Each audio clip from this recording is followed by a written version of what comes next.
Chapter 254. I don't think my relationship with Su Yu is good enough for me to accept something that's worth tens of millions. Indeed, Huamin was right. If Su Yu had given her a box of milk or a box of mooncakes, she would have accepted it without hesitation. However, he gave her a car that was worth tens of millions. Why should she accept something that she didn't deserve? Are you stupid? Young Master Su is so generous, so of course he likes you. Why don't you take advantage of this opportunity? After you sleep with him, you can take anything that's expensive. Do you know how many women in our hospital dream of this opportunity?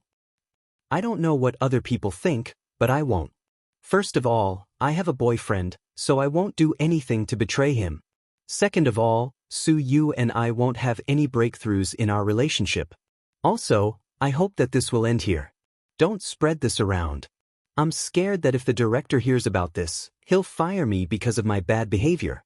Huamin, you're so stupid. If I were you, I would definitely take advantage of this opportunity. That's why Su Yu doesn't like you. Huamin felt that a nurse like Nan Nan was pitiful. Many women worshipped money and dreamed of marrying into a rich family. However, some things couldn't be rushed. The more anxious you were, the less chance you had. Moreover, she believed that no man would like a woman who loved money purely and had a strong motive. Even if he was ugly, he would rather believe that his girlfriend was in love with him and not for money. Nan Nan was speechless by Huamin's words. During lunch break, Huamin sat in the back garden after lunch and played with her phone. Because it was Chinese Valentine's Day, many friends posted the red packets their boyfriends gave them. There were 13, 14, and 520 red packets.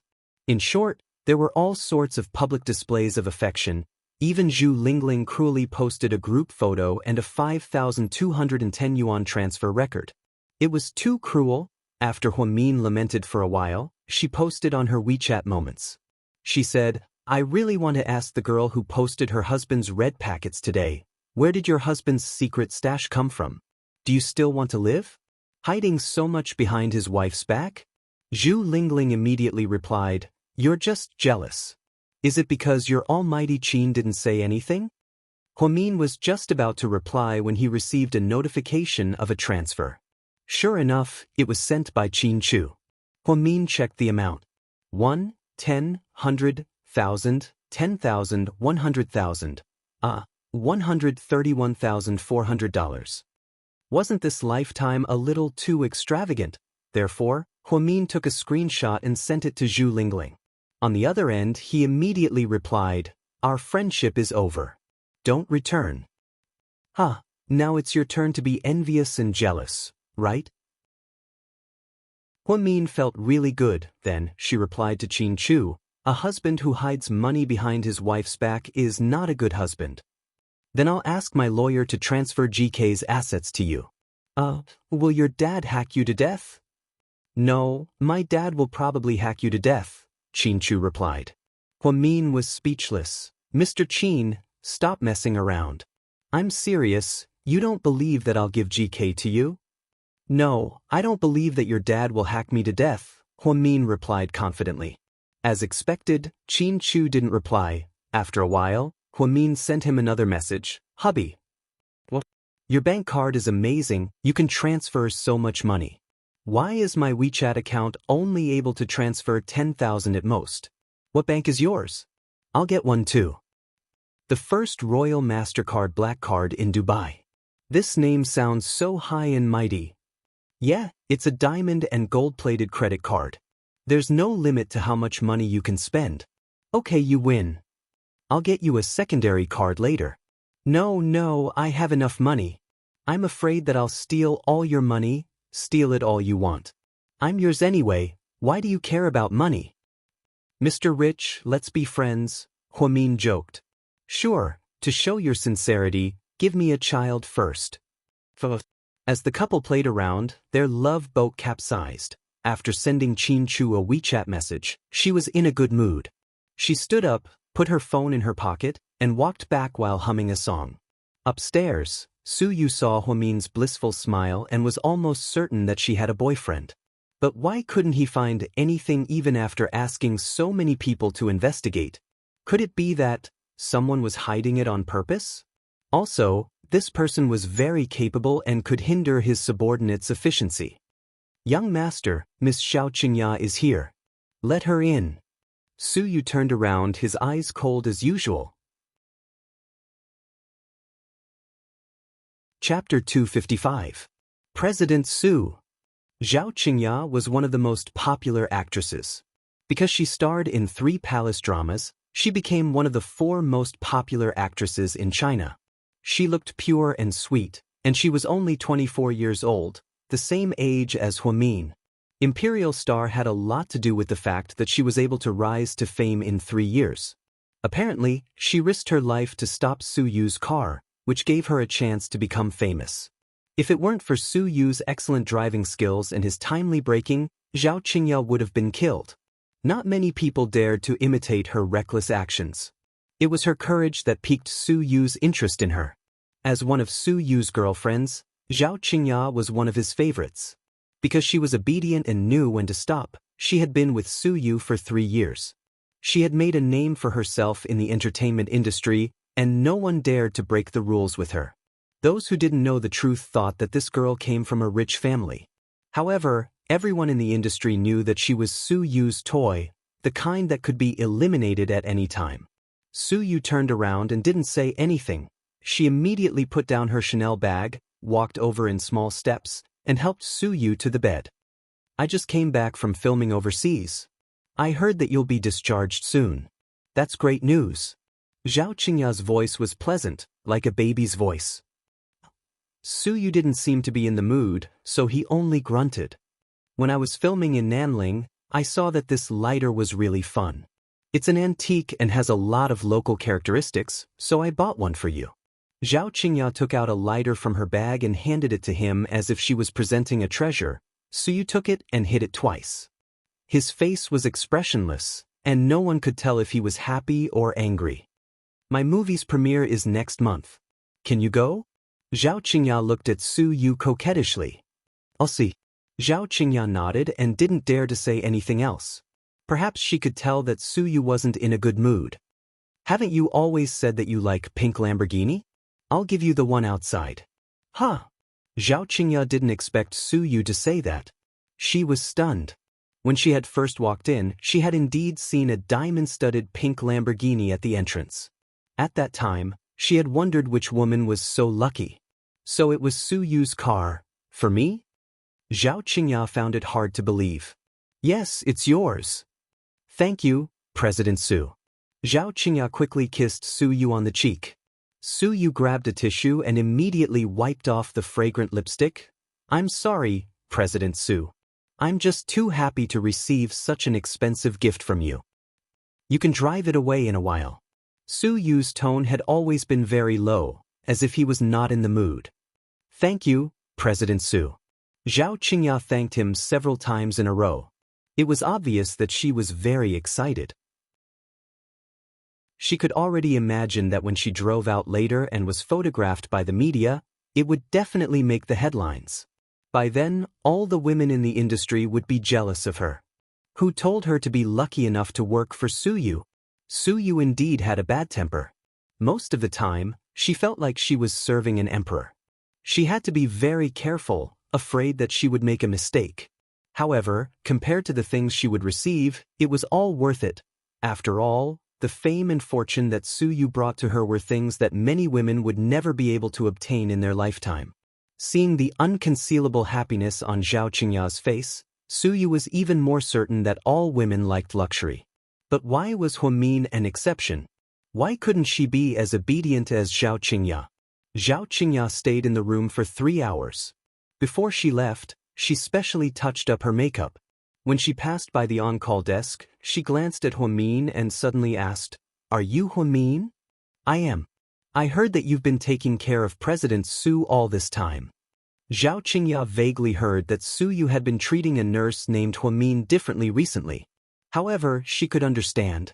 With Su Yu's status, he was only fooling around with nurses while he was in the hospital. He wouldn't take it seriously. Huamin nodded. "As his girlfriend, I'm very grateful that you've been taking care of my boyfriend. I just bought this wallet. I haven't used it for a few days. You can have it." Then, before Huamin could say anything, Zhao Qingya threw a Prada wallet in front of Huamin as if she was giving alms to a beggar. Miss Zhao, wait, Huamin yelled. Do you want my autograph or a photo? Zhao Qingya asked arrogantly as she turned around. Chapter 256. Neither, I just want you to take your wallet back, I can't accept it. Huamin shoved the wallet into Zhao Qingya's hands. Is it because the hospital doesn't allow you to accept gifts? It's okay, this isn't a bribe, it's a gift from me. No, it's my own problem. Thank you for your kindness, Miss Zhao. Zhao Qingya held onto the wallet, feeling a little uncomfortable. She thought that she could show off as Su Yu's girlfriend and scare the nurse away. After all, she was one of Su Yu's women who had been with him for a long time. However, the nurse didn't want to accept the gift. Did that mean that she still hadn't given up on Su Yu? Did she still want to get more benefits from Su Yu? At that thought, Zhao Qingya's face darkened. She looked at Huamin from head to toe and said, I thought you were a smart person who knew when to stop, but it seems like you're just an idiot who wants to climb up the social ladder. You're not the prettiest woman in the world, nor are you the daughter of a famous family. Where did you get the confidence to continue pestering Su Yu? A smart woman would retreat at the last moment. She would take advantage of the fact that President Su was not tired of playing with her. Otherwise, she would be abandoned in the future, and her ending would be even worse than now. If she accidentally angered him, she might not be able to stay in Sea City in the future. So, did she really not plan to stop while she was ahead? Do you really want to compete with me? Or, do you think you're prettier than me and more popular than me? Zhao Qingya's hostile words made Huamin sigh slightly. She sighed. Why was it that in the eyes of these women, the most important thing was always related to men? Couldn't they have their own thoughts? Miss Zhao, I think you've misunderstood something. Su Yu and I don't care about what's going on between you and President Su. President Su has so many women, I'm used to it. I just want to remind you not to have too many fantasies. President Su isn't a man that ordinary women can control. You're on your own. Then, Zhao Qingya put on her sunglasses and walked away. Huamin was speechless. Huasiqian had told him the same thing, and now Zhao Qingya was telling him the same thing. The problem was, when did they see anything between her and Su Yu? She thought that she treated Su Yu better than Uncle Lu in the next room. At least, she was nice to Uncle Lu, and they often played chess together. Zhao Qingya drove away in a pink Lamborghini and made the headlines that night. See Imperial Star's boss, President Su Yu's limited edition Lamborghini. The news about Zhao Qingya and Su Yu's wedding had been hyped up. Ever since Zhao Qingya's debut, her PR team had been hyping it up. Zhao Qingya had never responded to it directly, but every time this news came out, it would benefit Zhao Qingya's social status and the Gu Corporation of Imperial Star. It was Su Yu's way of hyping things up. After all, Zhao's ethicists, however, everyone in the industry knew that this was fake news. It was impossible for Zhao Qingya to marry into the Su family. Old Master Su was the head of the military region, and his family had strict rules. He said that his granddaughter-in-law could be in any profession, except for the entertainment industry. It was said that Su Yu was very obedient to his grandpa, so he only listened to romantic news to relieve his boredom.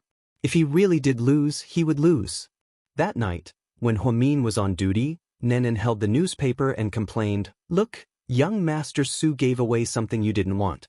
That's tens of millions. What a pity, I feel bad for you." It wasn't mine to begin with. It's not a pity. Huamin smiled. You're such a weirdo. I really have to hand it to you. You're not even moved by the rich and powerful. You really love your boyfriend, don't you? Nan looked at Huamian with an exasperated expression. Huamin smiled but did not respond. The truth was, even if Qin Chu didn't exist, she still wouldn't have accepted Su Yu. She hated the fights between rich families. If she didn't even want to go back to the Hua family, why would she want to marry into the rich and powerful Su family? While he was on duty, someone in room 2 suddenly pressed the emergency bell. Huamin rushed over like the wind, thinking that Uncle Lu was in an emergency. When he went in, he saw that Uncle Lu was not only fine, but he was also munching on an apple. There was also a mother-in-law of Uncle Lu's age standing by the bed. She was dressed elegantly and looked kind. Huamin knew that she was Uncle Lu's wife. Apparently, she just came back from Hawaii. He had seen her photo on Uncle Lu's phone before, so he was familiar with her. Uncle Lu, what's going on? Huamin was confused. Come here, Huamin, sit down. We have good news to announce, said Uncle Lu mysteriously. What good news? Huamin looked at the old couple suspiciously. Chapter 257. Uncle Lu put down the unfinished apple in his hand and looked at Huamin with a smile. Since you've been taking good care of me, playing chess with me, and watching me take my medicine, my wife and I have decided to introduce you to a boyfriend.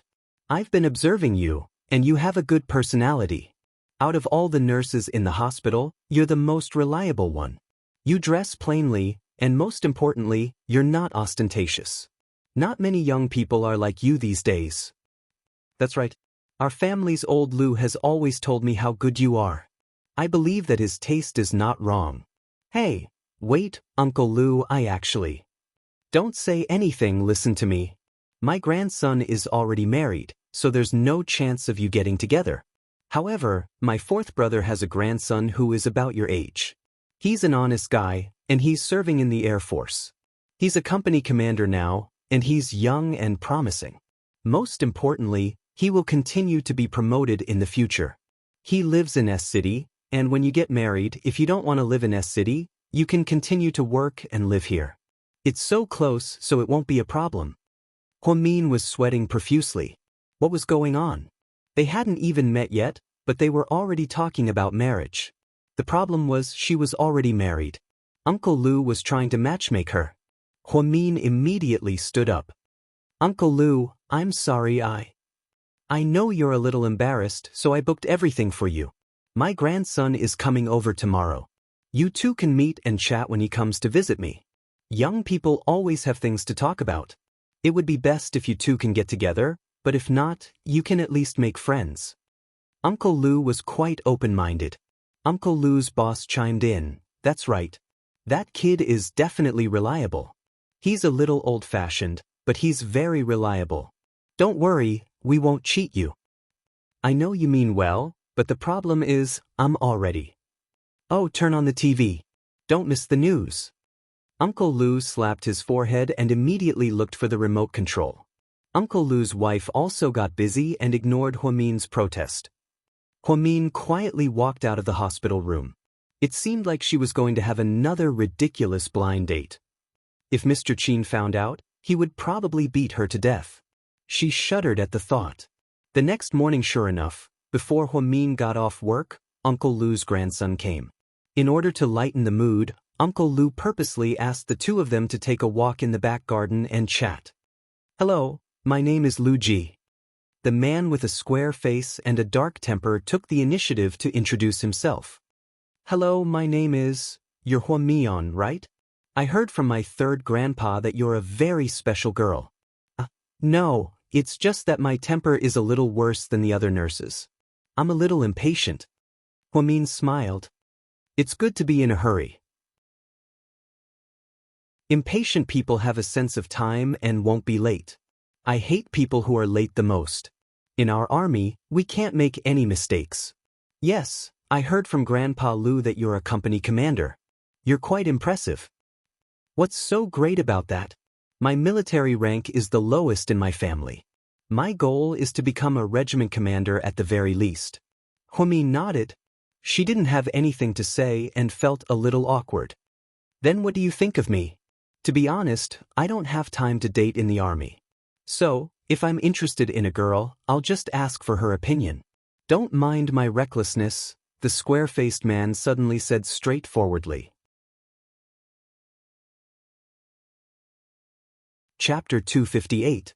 Huamin bit his lips, looked up and said, You're great, but I already have a boyfriend. The square-faced guy was confused. I wanted to tell you yesterday, but Uncle Lu didn't give me the chance. I'm so sorry. It's okay, it's not too late to tell you now.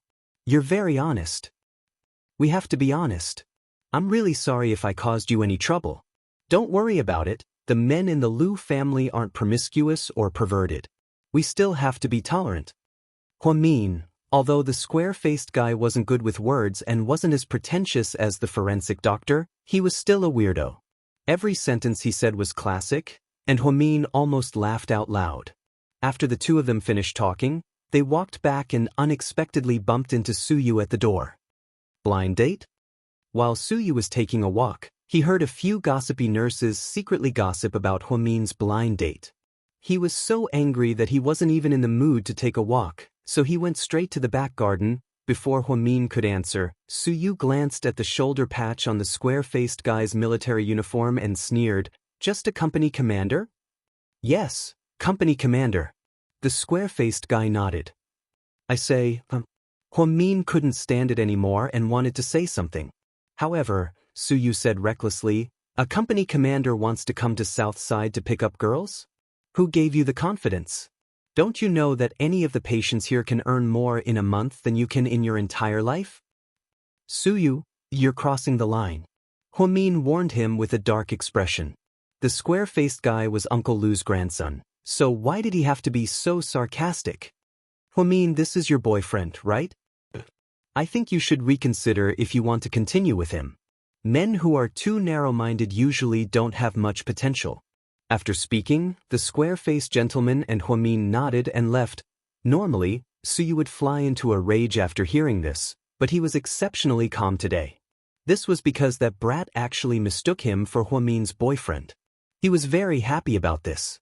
Huamin was so angry that he turned around and wanted to leave, but Suyu shamelessly blocked his way. "A good pig doesn't block the way." "Move aside," Huamin said angrily. Suyu raised his eyebrows. "Good pig? Shouldn't it be that a good dog doesn't block the way?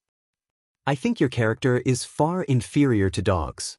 Dogs are our best friends, but obviously you are not. Huamin, I'm in a good mood today. I won't hold anything against you. I'll pardon you.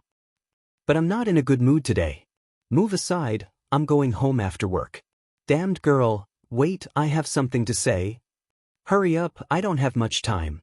Looking at his watch, Huamin only wanted to go home as soon as possible so that he could make a delicious breakfast for Qin Chu. "I'll be discharged in a few days." When Suyu said this, the shock on his face returned to seriousness. He was a special patient. He never wore a hospital gown because he thought it was too low class. Every day, he would change into luxurious branded clothes. He was very handsome. The female nurses at Southside were often mesmerized by Suyu's appearance. Even if he inadvertently glanced at a nurse, that nurse would remain silent and infatuated for the entire day. Huamin didn't pay attention to what Suyu wore every day because her attention wasn't on Suyu. However, standing face to face with the sun shining brightly today, it wasn't easy to ignore him. Different from Qin Chu, Suyu liked white, light coffee, khaki, beige, and a series of bright colors. These colors looked especially good on him.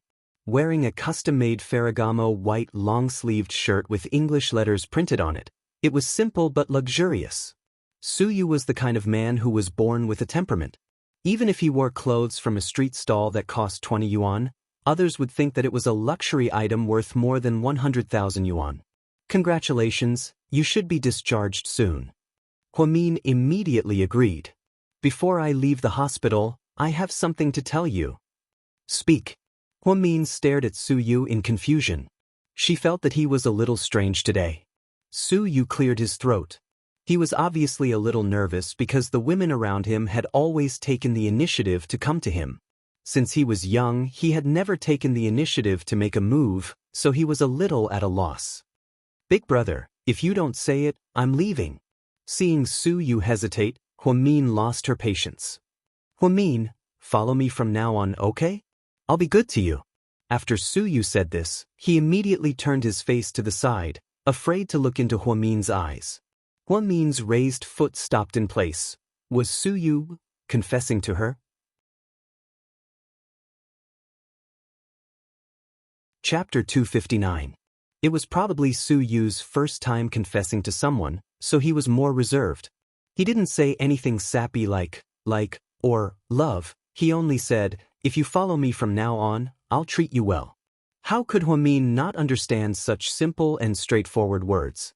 After a while, Huamin turned around and said, "Are you addicted to cheating?" What?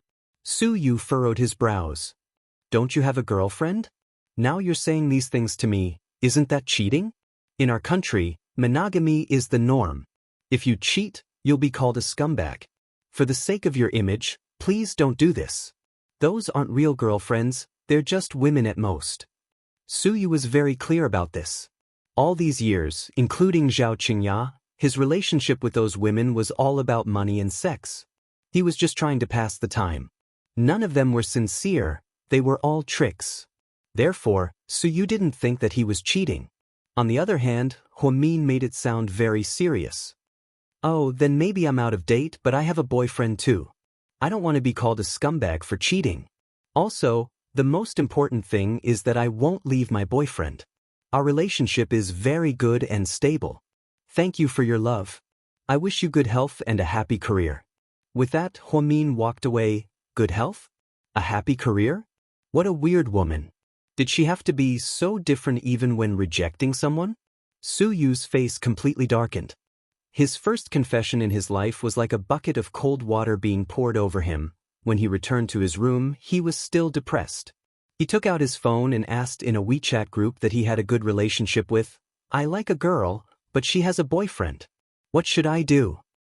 "Force her. Love comes from sleeping with her," the first guy replied. "Snatch her. No one in Sea City is your match, whether it's in terms of money or looks," the second guy replied. "Give her boyfriend a sum of money and let her ask for it.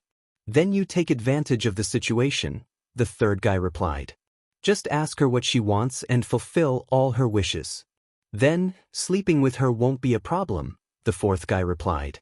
Although what they said made sense, Su Yu felt that it wouldn't work on Huamin. If he forced, it would damage his charisma. With his looks and family background, why would he need to force someone else? Wouldn't he be laughed at if he told others? It would be too blunt to take it by force. With Huamin's personality, if she couldn't get it, they would become enemies. Would there be a future? Give her boyfriend a sum of money? Although he didn't know what Huamin's boyfriend did for a living, he hadn't been able to find out anything about him. Just this fact alone told him that her boyfriend wasn't a simple man. He definitely had a powerful background.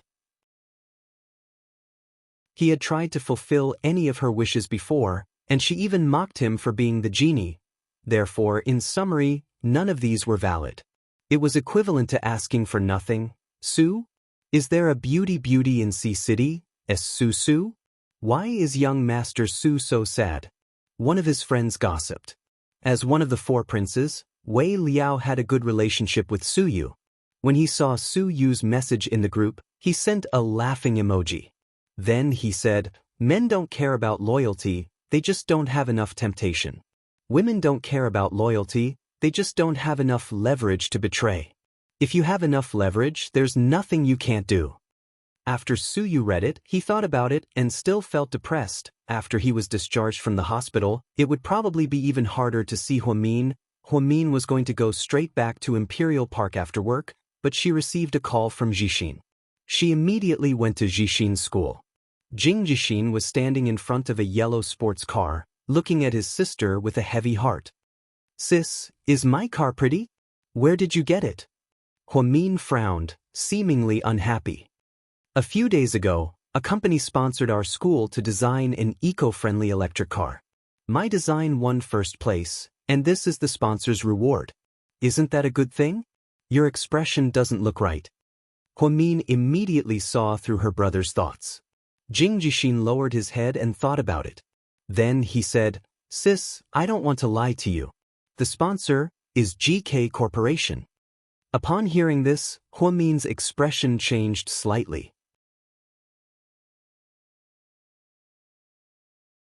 Chapter 260. "Sis, don't be mad, I really don't know what happened. I didn't know GK was the sponsor, I only found out today when I went to get the car. I didn't mean to, please don't tell Mom, okay?" Jixin knew that GK was a knot between his sister and his mother. It was obvious that he was worried. "Did you see him?" Huamin asked tentatively. "Chinchu? Yeah. No, when I went today, it was Chin Chu's assistant who helped me get the car. To be honest, sis, my design wasn't that great. Everyone said that I was just lucky to win the award. I'm not a natural genius like you. No matter how hard I work, my grades are just average. So, I think that winning the award had something to do with you. Chin Chu might still like you and want to use this opportunity to get closer to you. Huamin only sighed slightly when she heard this. She really wanted to tell Jixin that she was already with Chin Chu. However, she was afraid that Jixin would feel guilty if he heard this, so after some thought, she chose to remain silent. This car is from the Transformers series, right? Huamin looked at the sports car and asked. Jixin nodded vigorously. Yes, it's the Bumblebee. I love it so much. It's a Chevrolet Camaro, my favorite car in the Transformers series. I don't know how Chin Chu knows what I like. It's amazing. How much is this car? I think the market price is around 400,000, so I don't dare to take it. Why don't you help me return it to Chin Chu? Although Jixin loved cars, he knew what he should and shouldn't take, especially since Chin Chu and his sister had a special relationship. Leave the car here for now, don't drive it yet. I'll think about what to do with it later. Okay. Sis, you've lost weight. Is it because you've been working too hard? Jixin looked at Huamin, who had just finished her night shift, with heartache. She might not have noticed it herself, but she had dark circles under her eyes. Staying up late would indeed make people look haggard. I'm fine. Just take care of yourself. Have you had any headaches recently? No. What about the medicine? Are you still taking it? Still eating. There are only 2 types left. Yes, keep eating. It's good for your head recovery. Sis, why don't you move back here? Mom nagged me a few times, saying that it costs a lot to rent an apartment outside, so it's better for you to come home. I know she wants you to come back, not to save money. How nice it is for the 3 of us to live together. Let's talk about this later. I have to go back first. Call me if you need anything. Huamin didn't have time to stay at the school for long. He drove home. After cleaning up, she went to sleep again. She only woke up in a daze when she heard the door open at night. Did you arrange for Jixin's car to be delivered? She asked impatiently as soon as she walked in. Why didn't you tell me? I told you before. Chin Chu didn't think much of it. He did mention it before, but Huamin didn't agree at all. But I didn't agree. It's not a gift to you. Why does it matter if you agree or not? Huamin sighed slightly and sat down next to Chin Chu. It's not right. He's still a student. You can't spoil him too much. I'm not spoiling him too much. That's why I gave him such a cheap car. If I really spoiled him, I would have given him a Porsche. Huamin only said one word when she saw Chin Chu look up at her with a sharp gaze. She immediately changed her words. Honey, you'll spoil him too much. He's your brother, so he's my brother. There's nothing wrong with spoiling him. Huamian could understand Chin Chu's love for Huamian, and she knew that he loved Huamian. But you'll make him feel like he's reaping without sowing. Then let him reap without sowing. After he graduates, he won't have to work anymore. Let him do whatever he wants. You can't do that. He's a man. He has to be responsible. You should know better than me what kind of person your brother is. He's innocent and kind. He won't do anything bad just because he has an extra car. Don't overthink it. But Huamin wanted to say more, but Chin Chu interrupted her. I'm hungry. Honey, can you prepare dinner for me? Chin Chu looked at Huamin with wide eyes. Huamin finally gave in. Huamin got up and ran into the kitchen. Chin Chu smiled triumphantly. He knew how to change the subject as well. While they were eating, Huamin casually said, Jixin said today that he wants me to move back in with them. So this kid is biting the hand that feeds him? Chin Chu's face darkened. His brother-in-law, who just took his car, wanted to take his wife back to her parents' home. This brother-in-law was crazy, okay?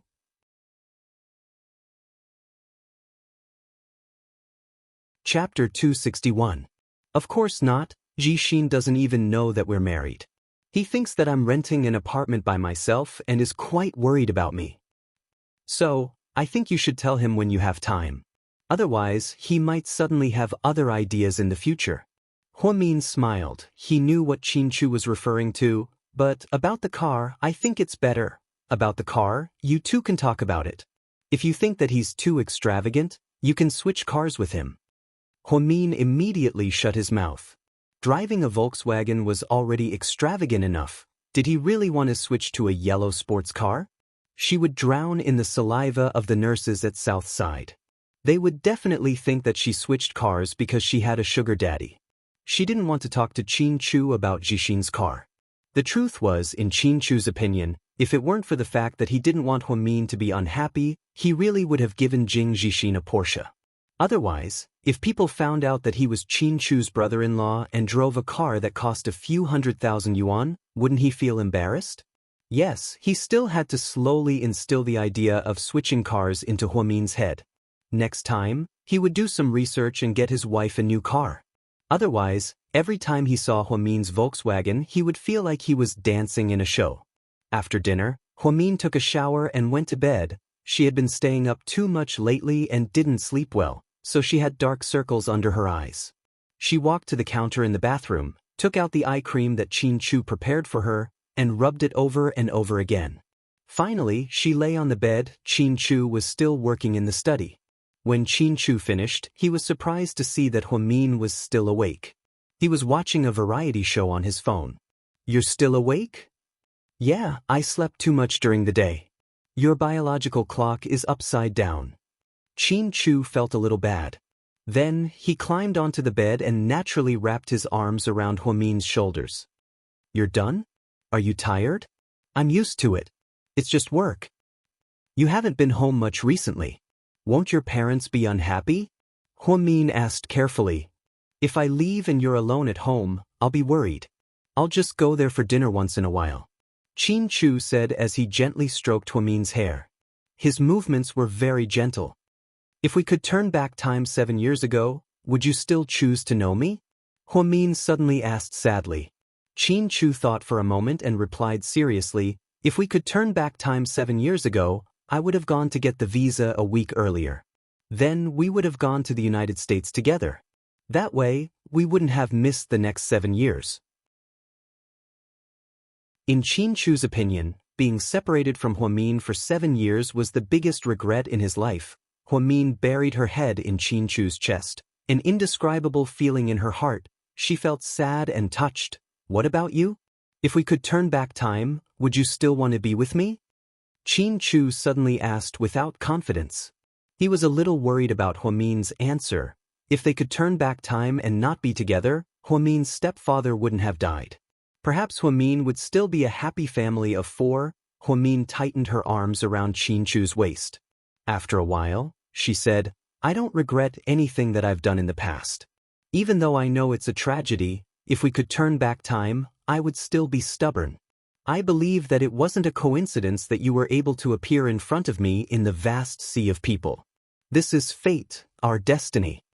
After hearing this, Qin didn't say anything. He just hugged Huamin tightly. In the middle of the night in early autumn, they hugged each other tightly like this, as if they were especially afraid of losing each other. Some things weren't scary if you couldn't get them. What was scary was losing them after you got them. Huamin suddenly realized that if one day she was forced to leave Qin, her heart would be in so much pain that it would suffocate her, because she really wanted to have a man like this. She wanted to be by his side for the rest of her life. The next day, when Huamin went to work, a few nurses surrounded her with mysterious smiles on their faces. "What's wrong? You guys?" Huamin was puzzled. "Huamin, congratulations on your promotion. You have to treat us to a big meal when you get back," one of the nurses said with a smile. "Promotion?" Huamin was confused.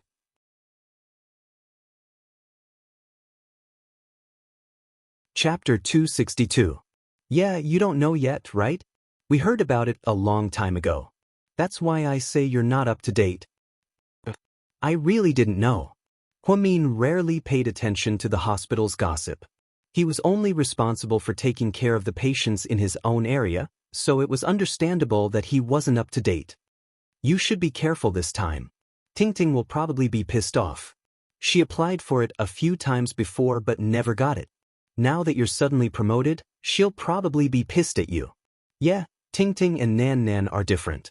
Nan Nan only cares about money and wants to hook up with a rich husband. She doesn't plan on staying in the hospital for long. Ting Ting, on the other hand, is different. She cares more about power and wants to take the opportunity to climb up the ranks. You have to be careful. After speaking, the nurses giggled and left. The truth was, Huamin wasn't particularly close to them. He just lived nearby and would sometimes go over to help. The only ones who were really in the orthopedics department were Ting Ting, Nan Nan, and Xiaomei. After Xiaomei was injured, she was replaced by a nurse from another department. That nurse was called Wang Xiaoyan. She didn't talk much and didn't interact much with Huamin. Just as he was thinking, the head nurse, Wang Lin, suddenly walked over. Huamin, come with me. Inside the department, Huamin, I'm sure you already know about your promotion. The hospital will officially announce it at noon. Promotion? Huamin was still a little confused. Yes, from today onwards, you'll be the head nurse of the orthopedics department. What about you? Huamin was surprised. Wang Lin smiled. I've been transferred to the finance department as the director. That's great, congratulations. Thank you. Wang Lin was obviously in a good mood. There are 2 reasons for your promotion. First, it's because the patients you're taking care of jointly recommended you to the hospital. This means that Uncle Lu in room 2 said a lot of good things about you. Young Master Su didn't say much, but he gave you an A on your evaluation form. It's obvious that he's very satisfied with you. Your performance in the past few days has been outstanding, so I gave you an A on your evaluation form as well. But most importantly, it was President Wu's recommendation that allowed me to get promoted so quickly. President Wu. That's right, Director Wu thinks highly of you. Now that you've been promoted, you have to work even harder as the head nurse. As for your salary, it's going to be 12,000 yuan a month, and you'll also get all sorts of other benefits. In short, do your best. Thank you, head nurse. Oh no, thank you, Director Song. Huamin smiled and scratched his head. Wang Lin's transfer should have been carried out a long time ago, but there was no one to take over. Now that Huamin was here, she was relieved. Otherwise, she would be worried about leaving it to these unreliable girls. Ting Ting might be a little emotional, so please bear with her when the time comes, Wang Lin reminded. I know. Very good, then go to work. Good luck. After walking out of the department, Huamin had mixed feelings. After saving Wu Xiaoxue last time, she hadn't seen President Wu. She didn't expect to be promoted so suddenly. Although it wasn't a particularly good position, for a 24-year-old girl like Huamin, it was still surprising that she could become the head nurse of a tertiary grade A hospital. At the on-call desk, Ting Ting was talking to the other nurses. When she saw Huamin, she immediately sneered. Congratulations on your promotion. Thank you. You're different from young Master Su. It's good to have someone to protect you. Ting Ting, what do you mean by that? Huamin smiled. Don't you know what I mean? Why are you pretending? Everyone in the hospital knows about your relationship with young Master Su. But Huamin, you're really something. There are so many beautiful girls in our hospital. You're really lucky that young Master Su likes you. So you're jealous of me right now? Huamin looked at Wang Tingting and asked. I'm really confused. Since you're with young Master Su, why don't you go live a good life? Why are you still at Southside? It's so hard for you to be the head nurse. You should really be the young lady of the Su family. After Wang Tingting said this, the young nurses smiled. But I like being the head nurse of Southside. I think this position suits me very well. Huamin stared into Wang Tingting's eyes and said, word for word.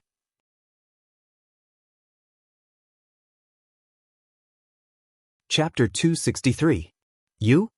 Wang Tingting was obviously enraged. Tingting, people are all like this.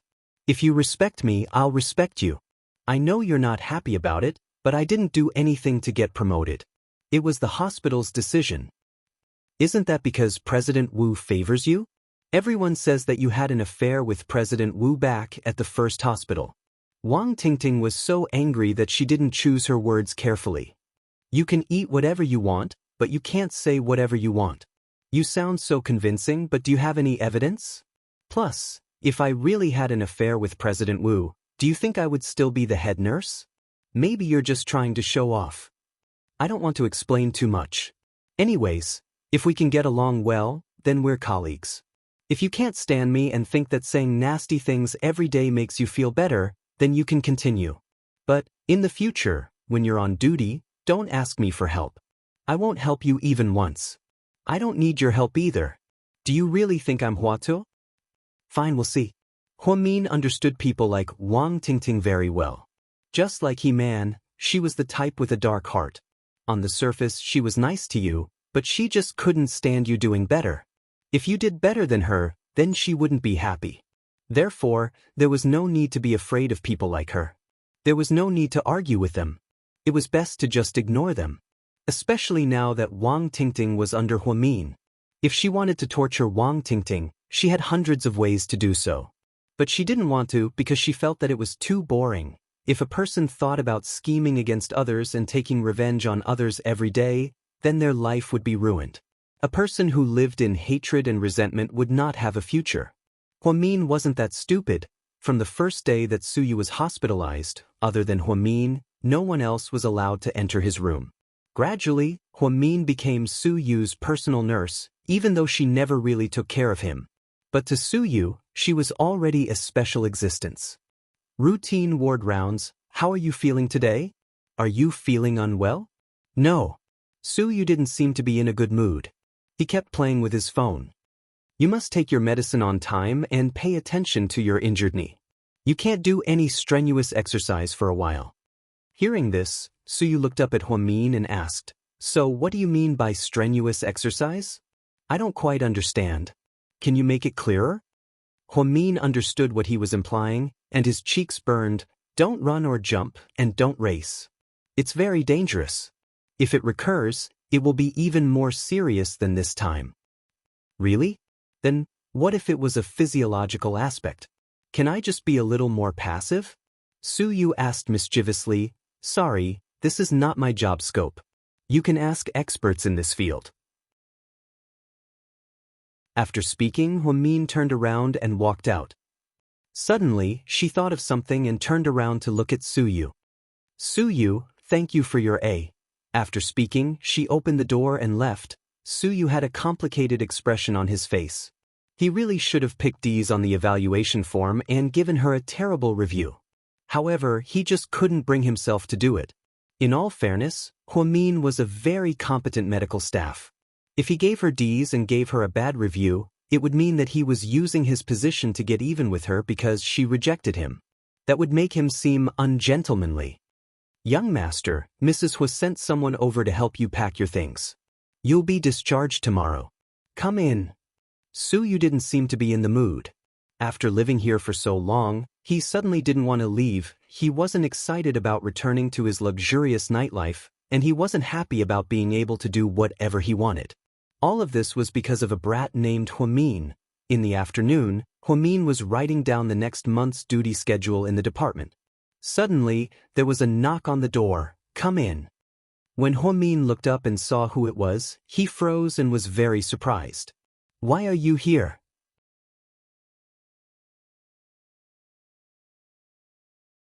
Chapter 264.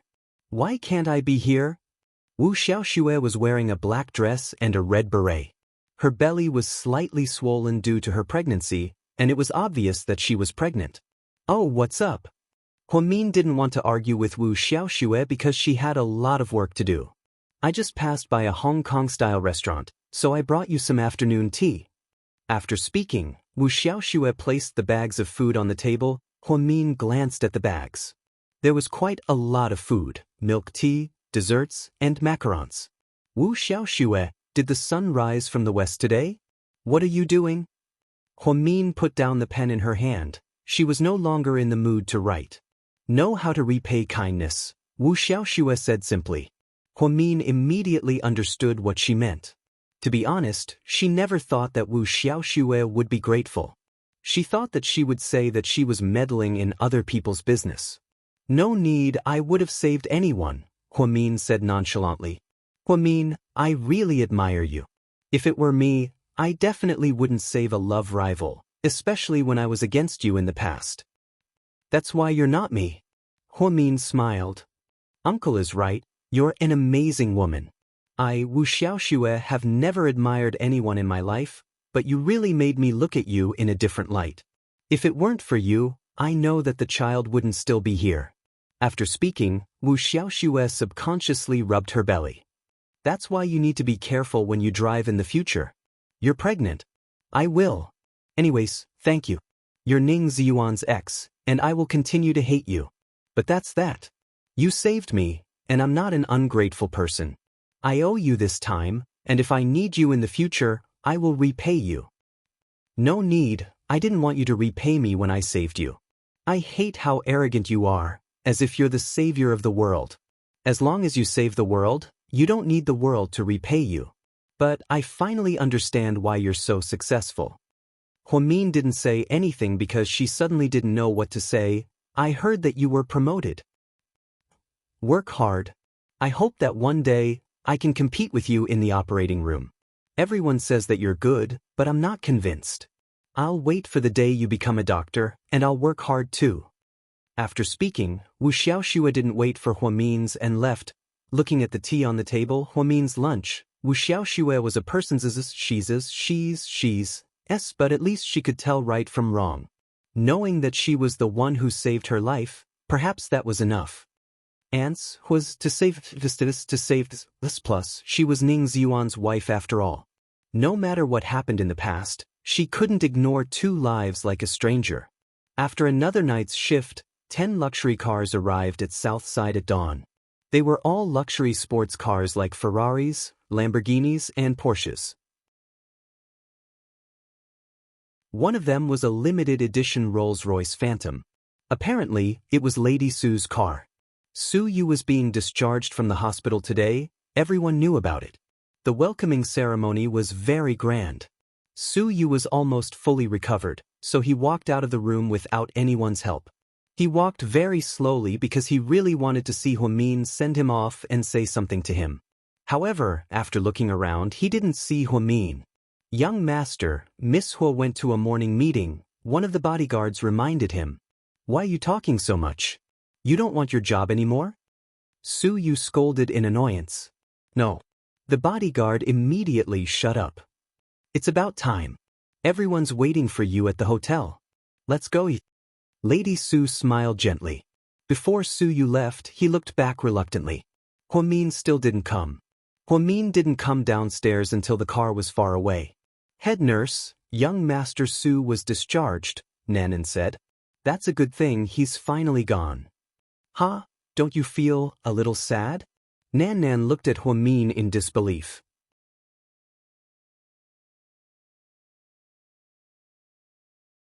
Chapter 265. Why would I miss him? Huamin was confused by Nan's question. But everyone says that young Master Su is interested in you. Don't take it seriously. Su Yu has tons of girlfriends and superstars. He's only here to relieve his boredom. Don't make fun of him. Fine, I think so too. Young Master Su never lacks women. After he leaves, I don't think I'll have the chance to see him again. Nan's face was full of melancholy.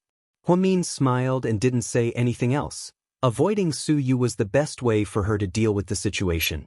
Although Hua Xiqin wasn't a good person, he was right. But his warning was right. It was best not to have anything to do with people like Su Yu. Entertainment headlines of the day: Su Yu, the boss of Imperial Star Entertainment, was discharged from the hospital. Luxury cars lined up to welcome him. The scene was like walking the red carpet at a film festival. Apparently, Zhao Qingya, Annie Liang, Li Sisi, Jian Tong, Wen Yonghui, and other A-list celebrities were all there. It was like a harem drama. In the end, Zhao Qingya was the only one who got to sit in the same car as Su Yu. It was obvious that her status was slightly higher. Midnight, Su Yu's private mansion was brightly lit and loud music was playing. Dozens of bikini-clad beauties danced by the pool. 4 or 5 men sat side by side on the chairs, admiring the night sky and the beauties. The atmosphere was very good. However, Su Yu didn't seem to be in the mood. He held a glass of red wine and occasionally took a sip. His other hand was scrolling through his phone. He seemed to be absent-minded. "What's wrong? You're not yourself tonight." Huo Xiqian walked over with a glass of wine. He pulled a chair and sat down across from Suyu. Suyu immediately pressed the return button and locked his phone. "It's boring. I'm tired of this kind of life, day after day," Suyu said nonchalantly. "You've been in the sanatorium for long enough. Are you sick of it?" "It's all right," Suyu answered vaguely. Huo Xiqian took the initiative to ask, "How was it? Did you get your hands on my little sister?" Suyu was obviously depressed. He licked his lips and said, "Your sister is probably gay." Why do you say that?" Huo Xiqian laughed loudly. "She probably doesn't like men. I'm too lazy to talk to her." "Are you saying that you were rejected by Mian?" Huo Xiqian guessed. "That's because she's deliberately playing hard to get with me. Don't all women like to play tricks like this? So, you still don't know her very well." Huo Xiqian smiled again. Suyu immediately rolled his eyes at him. "You speak as if you know her very well. Don't forget that she hasn't returned to the Huo family for many years. She even made a statement." Huo Xiqian's expression changed. He smiled bitterly. "Yeah, she's such a stubborn person. No one can do anything to her. But don't worry, the difficulties are only temporary. None of the women I've set my eyes on can be sold. It's only a matter of time." Suyu seemed to be full of confidence. He had money, looks, and power. He had everything that women in the world wanted. Huo Min didn't believe that he wouldn't be moved. Upon hearing Suyu's words, Huo Xiqian immediately stopped smiling and advised, "I advise you to give up." "But you don't think I can handle her either?" Huo Xiqian shook his head. "No, Min is not a woman you can touch." "Fuck, what are you talking about? What do you mean I can't touch her? I don't believe that there's a woman in Sea City I can't touch." Suyu was immediately infuriated. "I'm not looking down on you, but Mian has someone else in her heart. She won't accept you." "I know, she told me that she has a boyfriend, but so what? Even if Huo Min is the mother of my child, I still want to have her. I just can't accept it." After speaking, Suyu picked up his wine glass and downed it in one gulp. Huo Xiqian looked at him meaningfully and asked, "You don't seem to know who she likes. Does it matter who it is?" Suyu sneered. "Of course, when you find out who it is, you'll understand what I'm saying today. You make it sound so mysterious. Could it be you?" Suyu looked at Huo Xiqian meaningfully.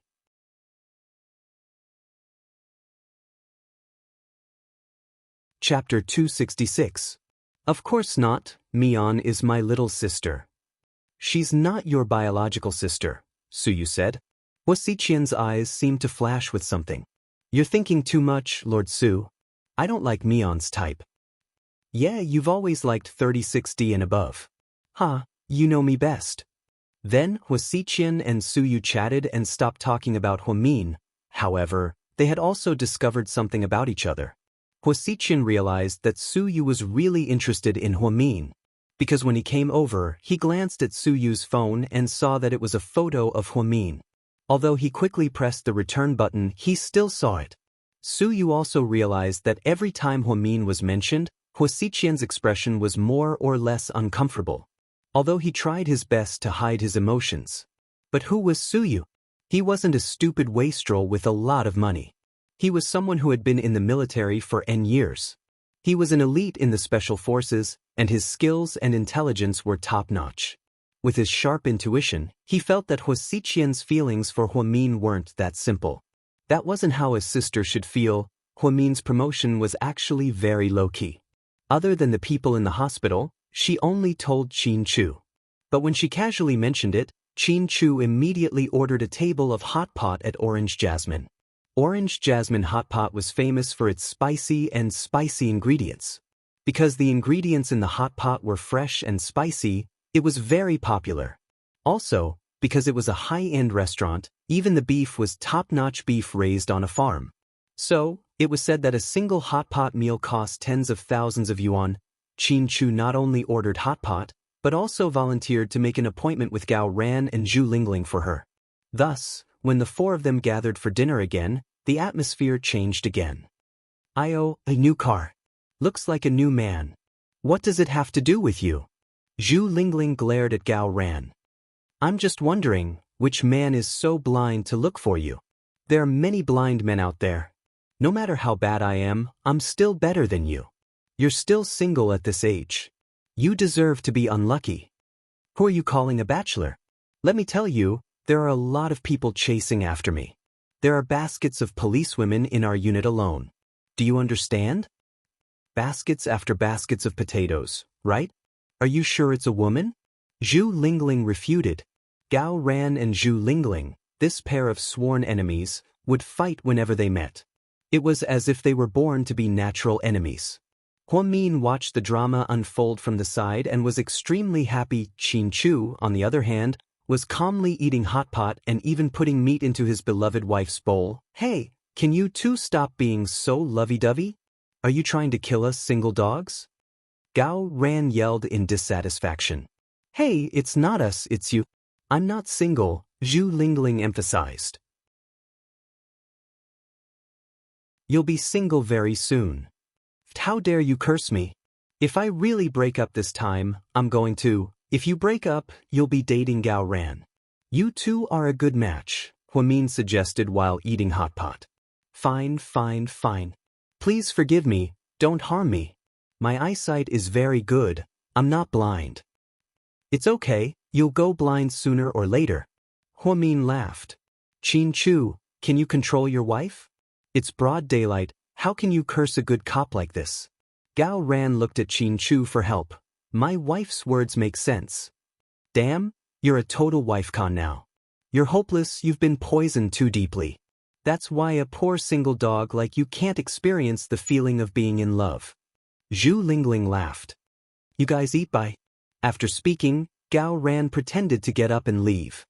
Pay the bill when you go downstairs, Qin Chu said slowly. Damn, you're so heartless. GK's big boss is asking a little cop like me to pay the bill. How can you do that? Not all cops can drive a Jaguar, so, you're still a capable cop. Huamin laughed hysterically. You ingrate, I took the day off to celebrate your promotion, and you two treat me like this? The boat of friendship really capsizes. Gao Ran's words made Zhu Lingling and Huamin laugh uncontrollably. Stop flipping, this meal is on me. Huamin immediately raised his hand and offered to pay the bill. Hey, Mian, I saw on the news today that Su Yu was discharged from the hospital, right? Zhu Lingling suddenly gossiped.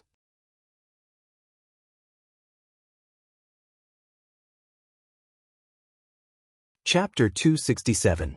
Huamin nodded. Yeah, he was discharged. I saw a lot of people there, there were tons of female celebrities there. Yeah, there were a few that I didn't recognize. There were a lot of onlookers and a lot of reporters. But I saw a tabloid article that said that while Su Yu was hospitalized at Southside, he had an ambiguous relationship with a nurse. Do you know her? Hurry up and tell us what happened. What's so interesting about entertainment news? It's just a rich guy hitting on girls. Boring, Gao Ran interjected as he ate a big mouthful of beef. You guys don't understand women's topics. Zhu Lingling immediately grabbed Huamin's hand and asked, hurry up and tell me. Huamin glanced at Qin Chu a little guiltily and replied, actually, I'm not too sure either. Su Yu always has bodyguards around him, so he doesn't easily interact with others. His privacy is very well protected. Oh, that's true. If someone like Su Yu were to create a scandal, the media wouldn't dare to report it. After Zhu Lingling finished talking to herself, she finally changed the topic. During dinner, Zhu Lingling picked up her phone and took a photo. Huamin, Qin Chu, and Gao Ran were all in the photo. Then she sent the photo to her classmate group. The group immediately blew up. Zhu Lingling, is the photo real? Is that Huamin beside Qin Chu? Where are you guys eating? The hot pot looks pretty good.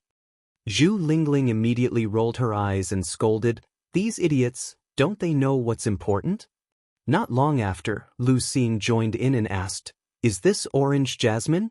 Lu Xing was indeed an expert. She could tell that it was orange jasmine just by taking a photo of the hot pot. She had to admit that she was pretty good. Yeah, what? Do you want to come? Zhu Lingling asked provocatively. You think I don't dare? Lu Xing replied. I'll wait for you. In less than 15 minutes, you'll be a coward. In fact, Zhu Lingling had always wanted to teach Lu Xing a lesson. He never had the chance before, but now that he finally had the chance, how could he let it go? Huamin and Qin Chu had left the group, so they didn't know what they were talking about. About 10 minutes later, Lu Xing pushed open the door and walked in. Huamin was dumbfounded. Not bad. You're on time. Zhu Lingling looked at Lu Xing and said. Lu Xing didn't say anything. She first glanced at Qin Chu, then walked over and found an empty seat to sit down. This is? Gao Ran looked at the woman who suddenly appeared in front of him in confusion. Huamin didn't say anything either. He was a little confused. Qin Chu, on the other hand, was expressionless. She's one of our high school classmates. I asked her to come.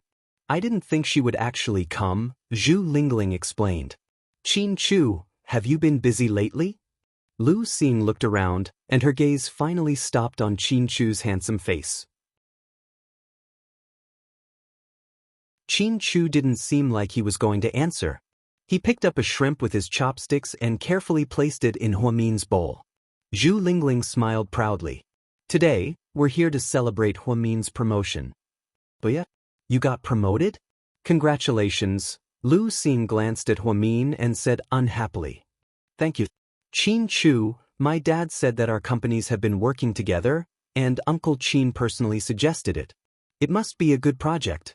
My dad said that you're amazing, and that GK is doing even better than before. Lu Xing looked at Qin Chu with admiration. Qin Chu picked up a napkin and elegantly wiped the corner of his mouth. Then, he replied, I haven't heard of any collaboration with your father's company. If it was my dad's decision, then it's his personal decision.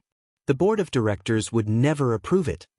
Lu Xing's expression turned ugly upon hearing this. Qin Chu still didn't give her any face. Chu, what's going on? Is she your fan? Gao Ran asked recklessly, as if he had figured out something. Qin Chu immediately shot him a murderous look. I do like Qin Chu. In fact, I've liked him for many years, Lu Xing suddenly said straightforwardly.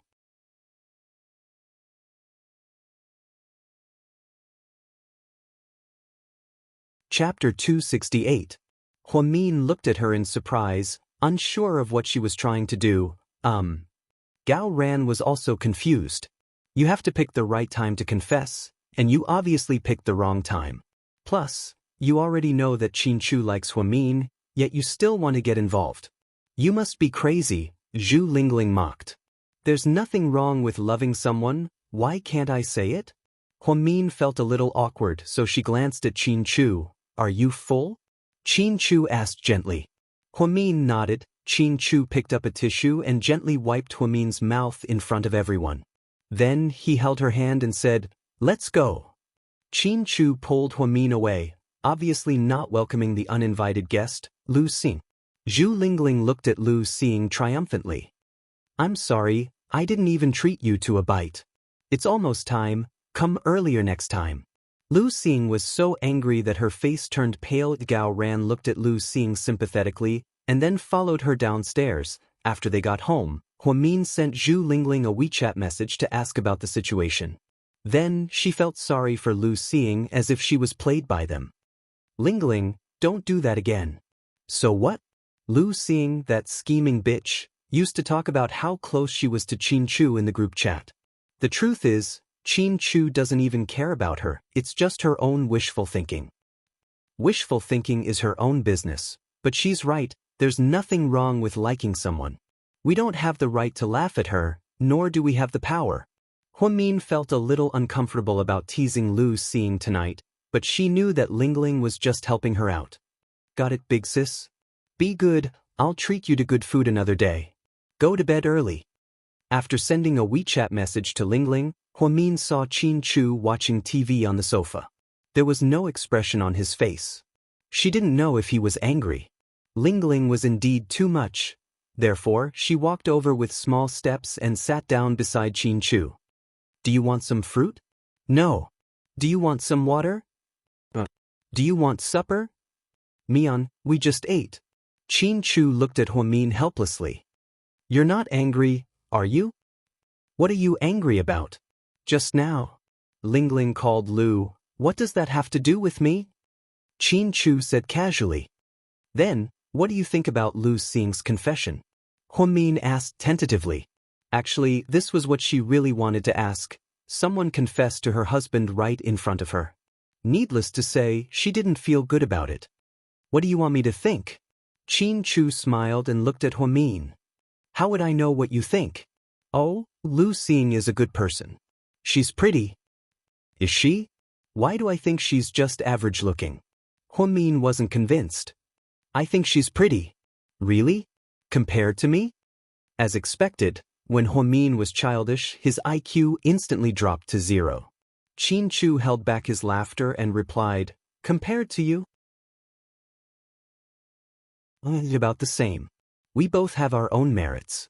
Really? If that's the case, you should get married to her. It's unfair for you to be with me. After speaking, Huamin angrily turned around and was about to leave. However, Qin Chu hugged her tightly from behind. Let go of me. You're angry already? Qin Chu looked at Huamin, whose face was red with anger, in amusement. I'm not angry, I'm very generous. I'll let you guys be together. Really? Qin Chu asked on purpose. Of course, let go of me. Hurry up and go hug Lu Xing. Huamin desperately struggled to break free. In the end, she couldn't break free from Qin Chu's embrace. He just hugged her and whispered into her ear, Mian, you look very cute when you're jealous. Cute my ass. Qin Chu chuckled. You're still laughing? I'm so angry. Qin Chu lowered his head and bit Huamin's ear. He didn't use much strength, but it was very teasing. Qin? What? Qin Chu deliberately threatened. Honey, don't be like this, it's really itchy. Huamin was extremely nervous. However, Qin Chu didn't have any intention of letting her go. This was the first time she saw Huamin jealous, and it was because of a woman who had nothing to do with him. She knew that Qin Chu would never fall for Lu Xing, but when she heard him say that Lu Xing was pretty, she couldn't stay calm. Therefore, no matter how smart a woman was, when she met a man she cared about, all her intelligence and wisdom would turn to 0. She would only be left with silly cuteness. Huamin felt his heavy breaths coming from behind her ear, making her unbearably hot.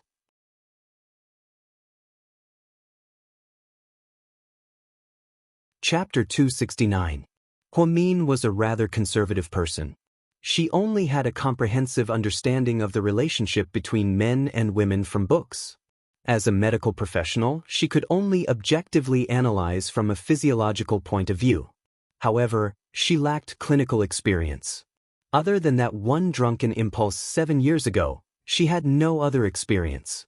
Therefore, when Qin Chu teased her, Huamin's entire body tensed up. She was very nervous. Qin Chu hugged Huamin from behind with both hands and moved up and down restlessly. His cool lips blew warm breaths on her neck, and then he gently kissed her.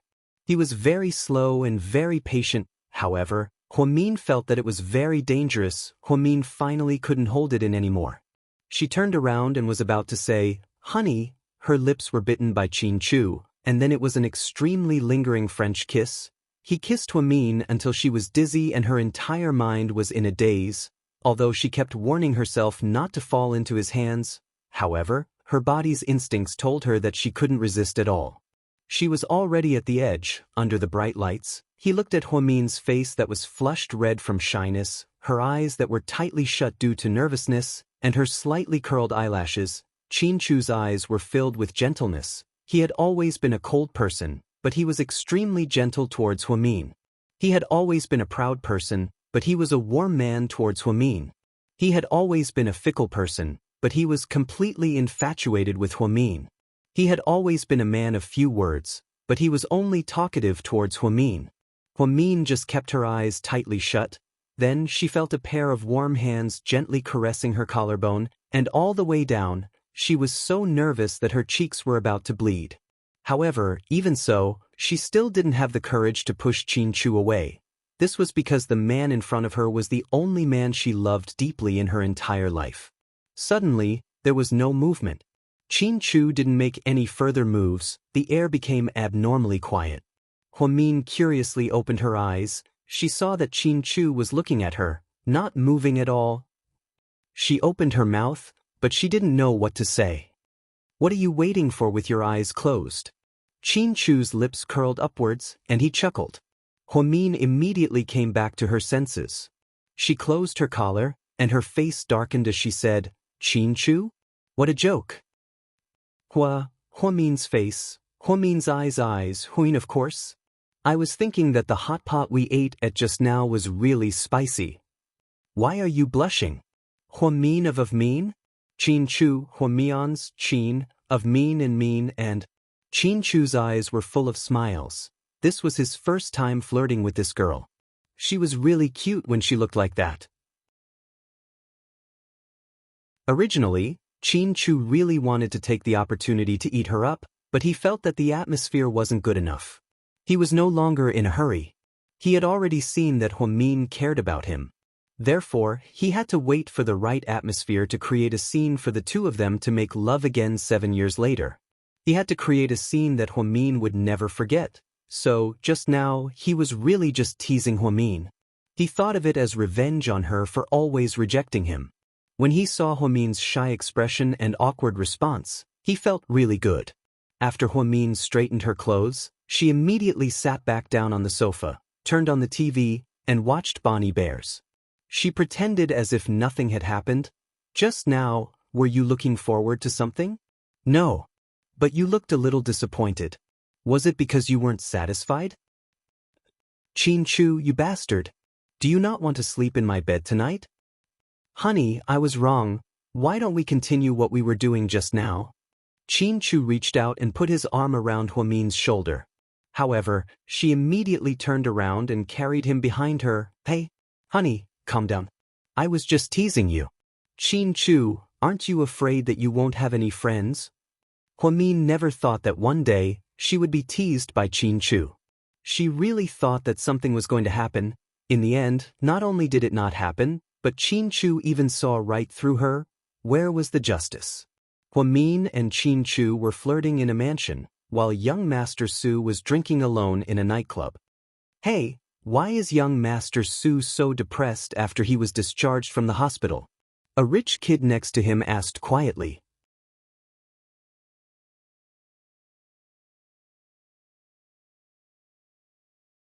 Chapter 270. "Yeah, did you notice it too?" "Yeah, it's too obvious. We used to get high when we were drinking, but recently, young Master Su seems to have a lot on his mind." "Yeah, we noticed it too, but no one dared to ask." "Yeah, let's not get scolded. Our ancestor is in a bad mood, so we should all be careful." The young masters whispered to each other. Su Yu was dressed in a white casual outfit, and he was very eye-catching in the nightclub. He leaned against the sofa with a glass of red wine in his hand.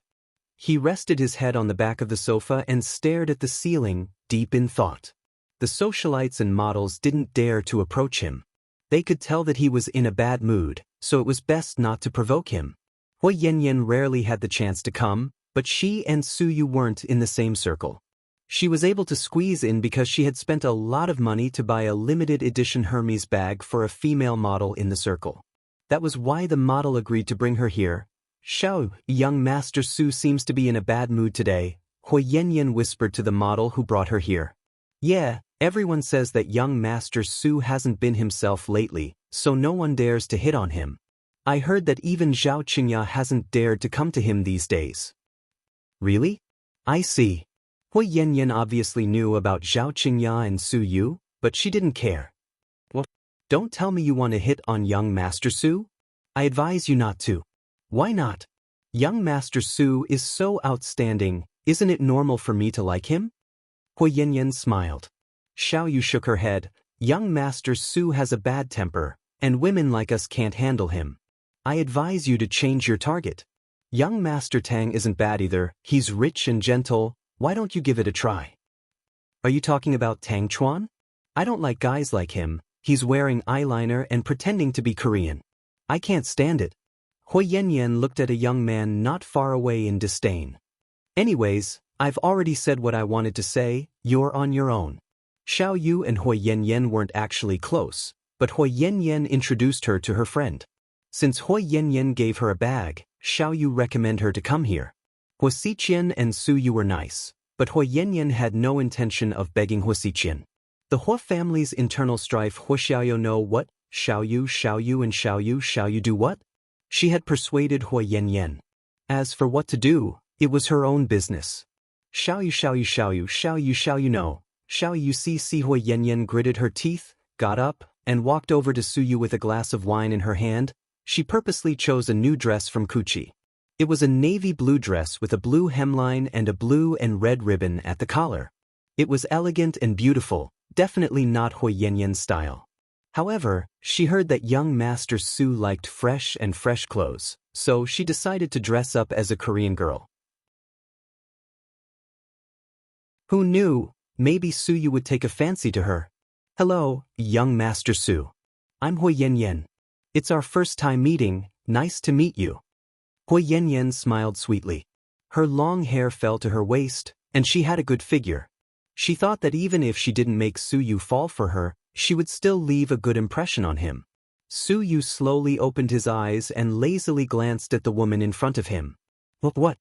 In his days, he only heard the woman say that her last name was Hua, but he didn't care what her last name was. He was more interested in the fact that she said her last name was Hua. He seemed to be more sensitive to this last name.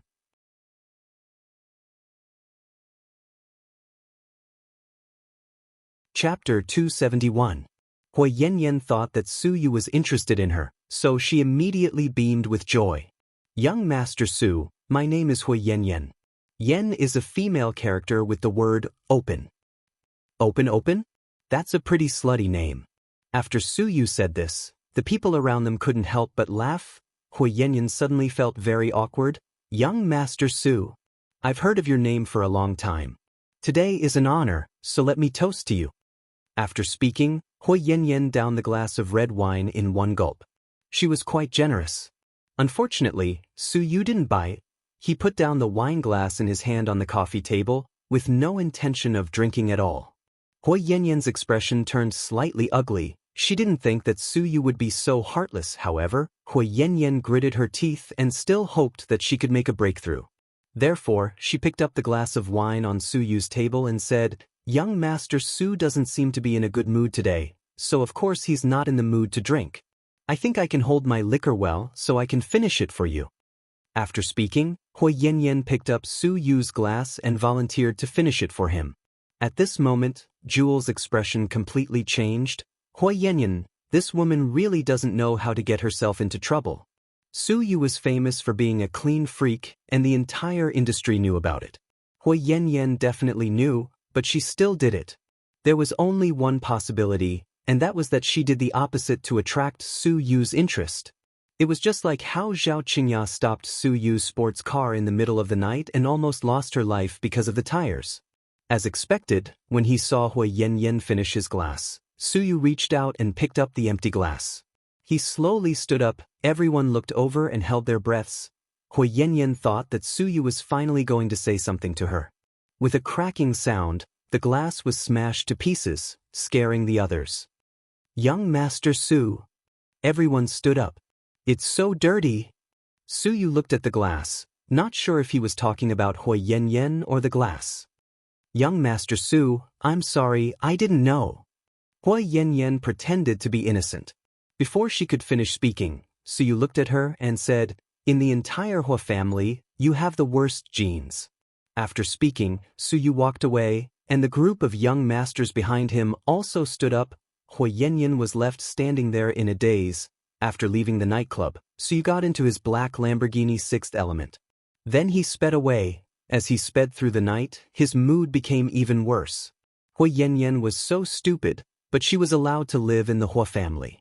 Hui Min was such a good person, but she had to lead a wandering life. Was that fucking old man Hui blind? As he thought about this, his mood became worse and worse. He suddenly stopped the car under a big tree on the side of the road. Su Yu took out his phone and dialed a number. Starting tomorrow, stop all business deals with the Hui corporations. The next morning, Huasiqian arrived at the company to hear that the Su Corporation was withdrawing their investment and would never work with them again. He immediately called Su Yu. "Young Master Su, did I do something wrong? Why are you not working with us?" Huasiqian asked with a smile. "I don't like the Hua family," Su Yu replied stubbornly. Huasiqian sighed. "Fine, when you're happy, don't forget to continue working with us, haha." Su Yu didn't say anything else and directly hung up on Huasiqian. In this city, because he was Su Yu, he didn't have to give face to anyone. He was just that stubborn. After Huasiqian hung up, he immediately investigated and found out that the idiot Hui Yanyan actually went looking for Su Yu last night. Apparently, she even made a fool of herself. After the executive meeting, Huasiqian saw board member Xinjiani in the hallway. "Tell your precious daughter to stop trying to get close to Su Yu." "Pa, you don't have the right to care about this, do you? Our Yan can be friends with whoever she wants." Xinjiani chuckled. "If she wants to die young, then let her continue. But don't drag the company down with you, or else I won't forgive her." After saying this, Huasiqian adjusted his tie, turned around, and left. Xinjiani's expression changed when she heard this direct threat. Was this an official declaration of war?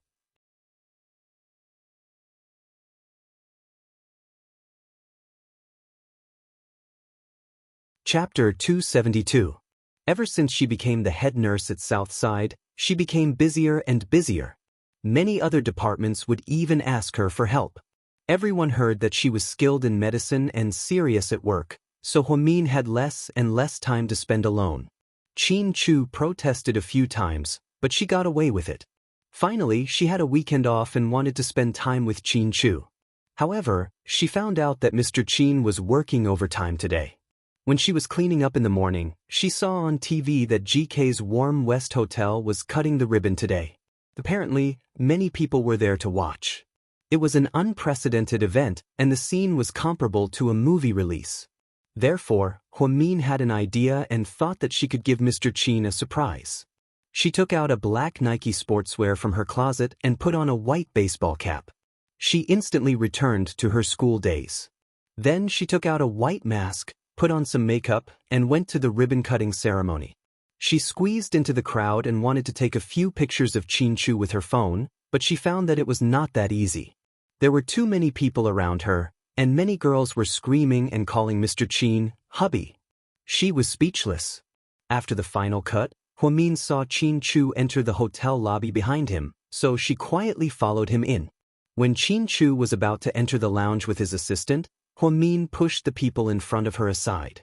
She suddenly rushed over and grabbed Qin Chu's hand. "President Qin, can we take a picture together?" Qin Chu was slightly surprised when he heard her voice. At this moment, 4 or 5 bodyguards in black came out of nowhere and immediately grabbed Huamin. Then, they dragged her out as if they were going to throw her out. Her hands were tied, and she couldn't take off her mask. She was going crazy. At this critical moment, Qin Chu suddenly yelled, "Let her go, President Qin, she might be a crazy fan." "She's very dangerous," Assistant Yang reminded him. "Let her go, let her in." After saying that, Qin Chu pushed the door open and walked into the lounge. Huamin was stunned. Why would Qin Chu suddenly do this? Did he recognize her? Impossible. She was already wrapped up like Xiong air. This didn't make sense. "Let her go. Hurry up. Didn't you hear me?" Assistant Yang shouted. The bodyguards released Huamin, and under everyone's gaze, she walked towards Qin Chu's lounge. The journey was extremely difficult. In order to avoid being recognized, she deliberately pulled down the brim of her hat and raised her mask. When she opened the door and entered, before she could even get a clear look at the situation, she was picked up by the waist. She had screamed out loud, "Let me go. You're so naughty. How should I punish you?" Qin Chu lowered his head and tore off her mask with his mouth. Below was Huamin's extremely delicate and pretty face. Hearing the scream outside, the bodyguards couldn't stay calm anymore. Their faces were full of expressions. Assistant Yang was also speechless. Was the president's taste this weird? How could he molest a female fan in the lounge? Moreover, he didn't even know her and she was wearing a mask? Wasn't this a bit too exciting? Honey, can you put me down first? Huamin was embarrassed by his hug and immediately said with a red face. Did you know that you were almost thrown out by my bodyguards? I know. Then why did you do it? Huamin was so self-righteous even when she made a mistake. He was speechless. I wanted to give you a surprise. Do you think it's easy for me?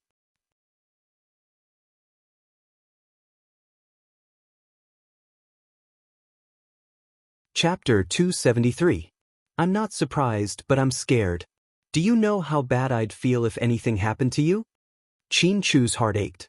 If he didn't recognize her voice, she would have been thrown out by the bodyguards. If anything happened to her, wouldn't it be the same as digging out his heart? Did this woman know about this? I'll be fine. Huamin felt a little guilty as she stole glances at Qin Chu. The best way to deal with Huamin's twisted logic was to force a kiss. As expected, Qin Chu threw her onto the sofa, pressed her down, and kissed her passionately. He only let her go when she had no more energy left in her. Just then, someone knocked on the door. Sir, there's a press conference in a bit, please control yourself. Control? Qin Chu's face darkened. Assistant Yang was itching for a beating. Qin Chu opened the door unhappily and looked at Assistant Yang. Postpone it for an hour. Sir?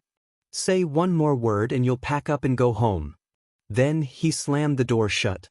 Assistant Yang felt wronged and forced back the words he wanted to ask. Mr. Qin, don't you think you're being a little too willful? Huamin asked, sweating. So now it's your turn to kiss me, or should I continue kissing you? Huamin felt like he was a lamb in a tiger's den today. Was there a CEO like this? He didn't even do business and was flirting with girls in the lounge. Oh my God, how did someone like this get to the top of the top 10 list? 40 minutes later, Huamin put on a mask and ran out. Although she walked quickly with her head down, she still felt a few bodyguards and Assistant Yang looking at her strangely. They probably thought she was just a female fan who came to show up. A minute later, Qin Chu walked out with a light layer of lipstick on his lips. Sir, here you go. Assistant Yang almost made a mistake, so he immediately handed Qin Chu a tissue and flattered him. Qin Chu proudly took it and elegantly wiped the corners of his mouth. Actually, he couldn't bear to wipe off his wife's mark, but he had no choice. He had to hold a press conference later.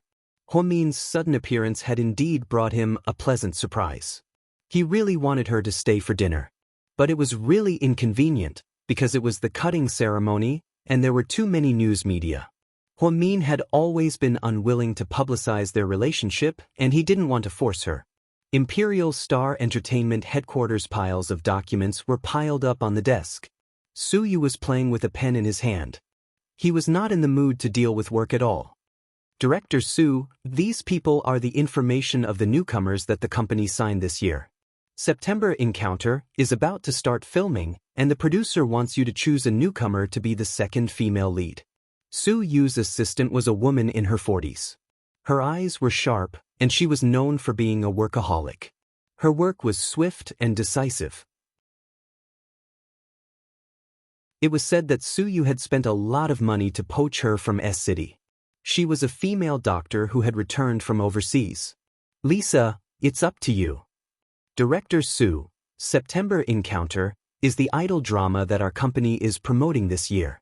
It involves a lot of commercial interests, so it's best that you make the decision yourself.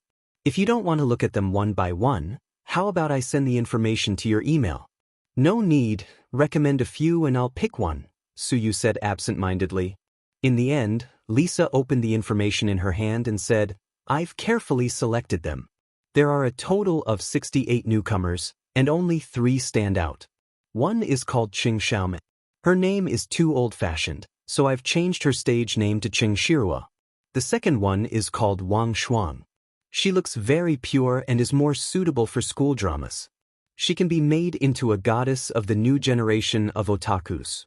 The third one is very pretty and well-behaved. It's just that she has the face of an internet celebrity, so there's nothing special about her. I think she must have had plastic surgery. She even changed her stage name to Mion Mion. Her fans call her Mion Mion. Mion Mion? Su Yu's interest was finally piqued. Yeah, that's a pretty old-fashioned name. Who said that? I think it's a pretty good name. She'll be the one. Su Yu made a quick decision. Director Su? Lisa wanted to say something, but she saw that Su Yu had lowered his head and was playing with his phone again. Just like that, the girl named Mian was hit in the head by the goddess of luck. She probably didn't know that her selection had nothing to do with her beauty or figure. Even Su Yu didn't know what she looked like. She was selected just because there was a Mian in her name. That night, at the company's celebratory party, a sweet-looking girl walked over. Hello, Director Su, I'm Mian. Thank you for giving me this precious opportunity. I will continue to work hard and not let you down. Su Yu immediately turned around when he heard the name Mian.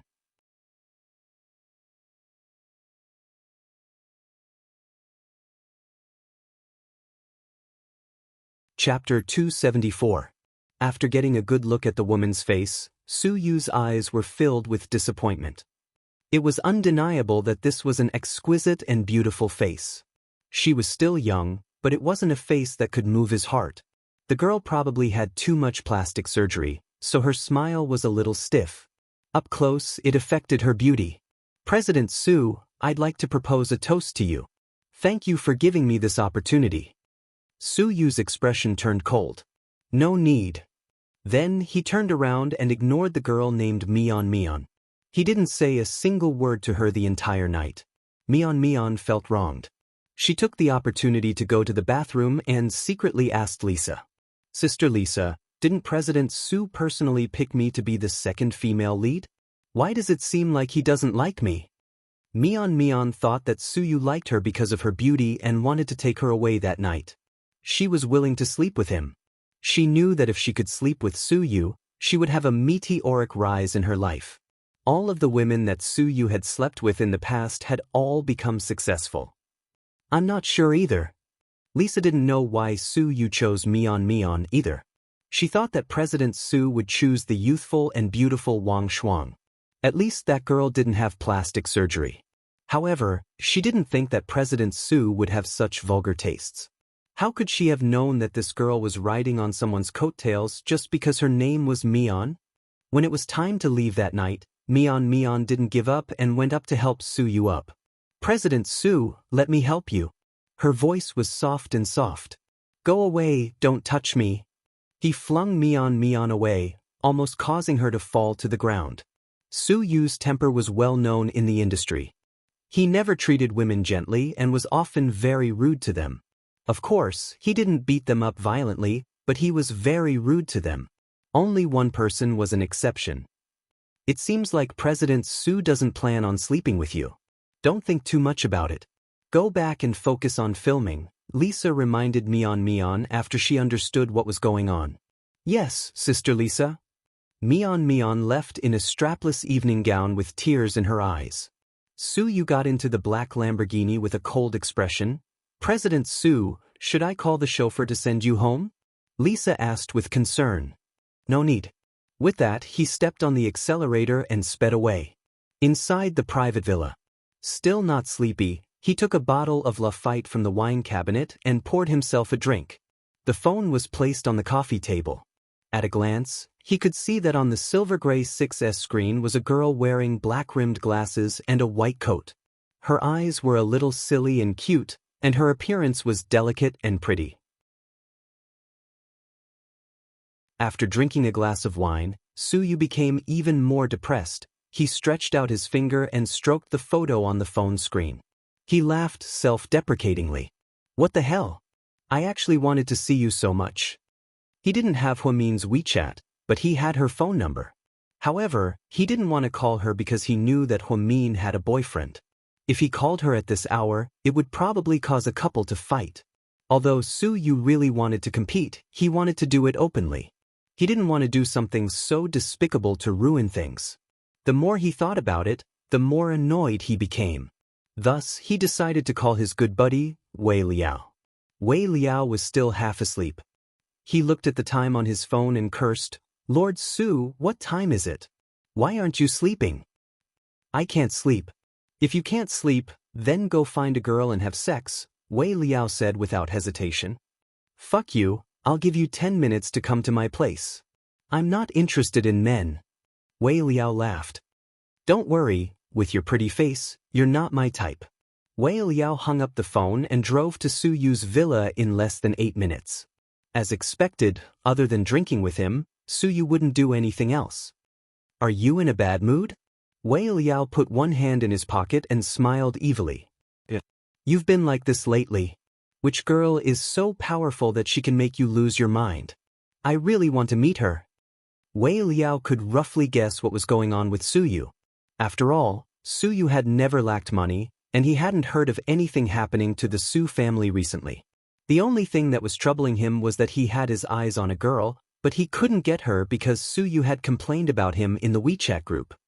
Sigh. At the mention of this, Su Yu became even more depressed. He sighed and drank another glass. Wei Liao smiled and walked over. He picked up Su Yu's empty glass and looked at it. Lord Su, this isn't like you.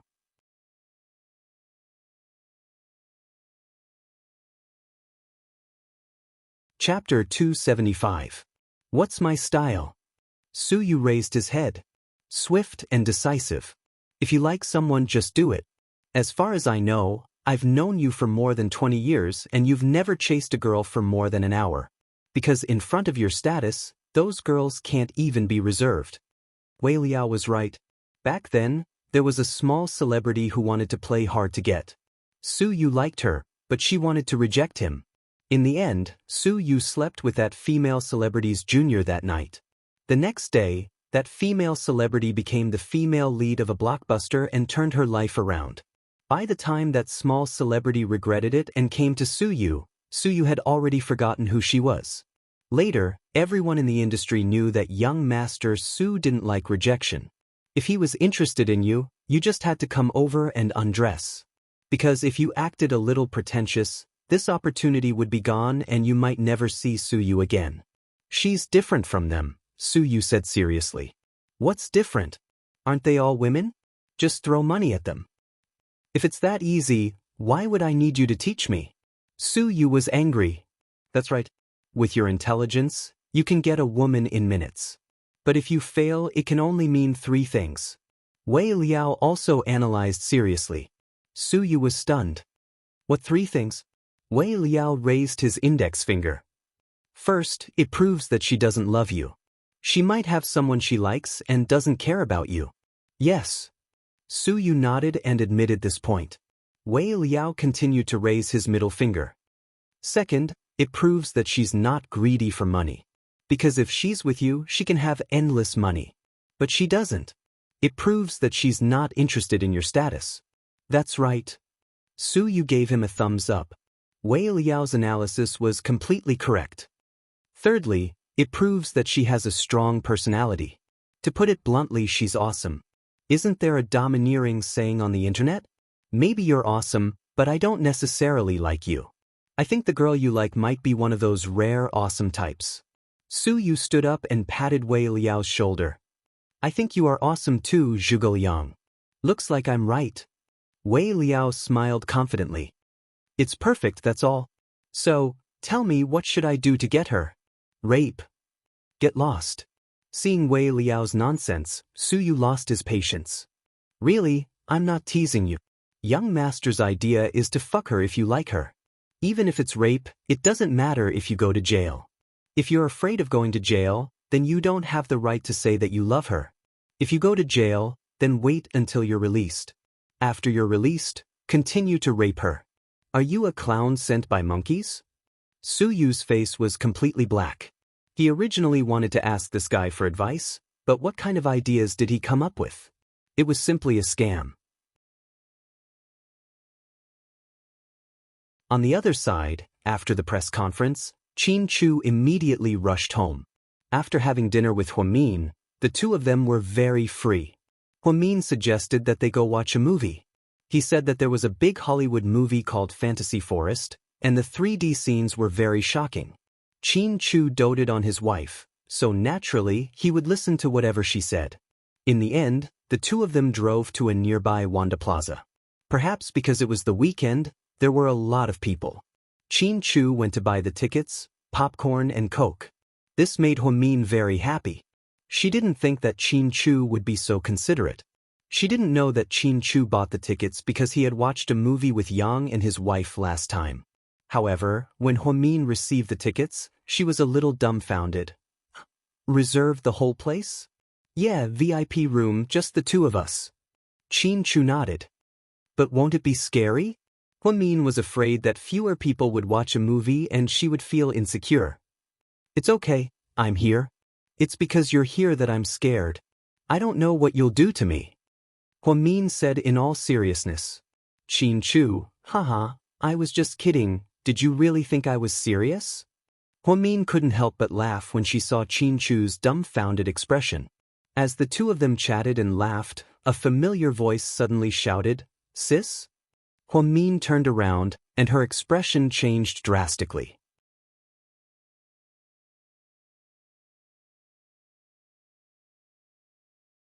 Chapter 276. Huamin and Qin Chu didn't expect to run into Jing Jixin here. Jing Jixin came with a female classmate. She was a shy girl who wore glasses and wasn't very pretty. Jixin, why are you here? Huamin asked. My classmate and I came to watch a movie. We just bought it. Oh. Huamin felt a bit awkward. Sis, this is my classmate, Zheng Yanru, Jing Jixin introduced. Then he said, this is my sister, Huamin. Then, Jing Jixin looked at Qin Chu and said, this is my sister's boyfriend. Hi, sis, hi, brother-in-law. Zheng Yanru was shy and greeted them shyly. Qin Chu nodded slightly in return. Huamin felt very embarrassed. If he knew that he would be found out, he would have just told Jixin the truth. Oh, hi. Sis, which movie are you guys watching? Jing Jixin didn't seem to mind that his sister and Qin Chu were together. We're watching The Fantasy Forest. We're watching that too. Why don't we go together? Jing Jixin was a bit happy. No, you guys go watch it, Huamin politely declined. However, Qin Chu said, then let's go together. There are a lot of empty couches in the VIP room anyway. Really? That's great. We're VIP, we'll benefit from it. Jing Jixin smiled. Finally, the four of them walked into the theater together. They sat on the loose couches. The girl was very reserved and would secretly tug on Jing Jixin's sleeve from time to time, whispering something to him. Qin Chu, on the other hand, kept his arm around Huamin's waist. Although he really wanted to do something more intimate, his brother-in-law was right in front of him, so he couldn't do it. After awkwardly watching the movie, the four of them walked out together. Sis, are you hungry? Do you want to eat something? No. Huamin immediately refused. The atmosphere was really awkward. She was with Qin Chu behind Jixin's back, and Jixin was also in a relationship behind her back. Oh my God. It's getting late. Let's go back first. We can go together another day if we have the chance. Qin Chu was more polite. Okay, brother Qin Chu, we'll leave first. Be careful. Jing Jixin happily said goodbye to Qin Chu and Huamin. Before he left, he didn't forget to remind his sister, be nice to Qin Chu, don't be too mean. Mind your own business, you little brat.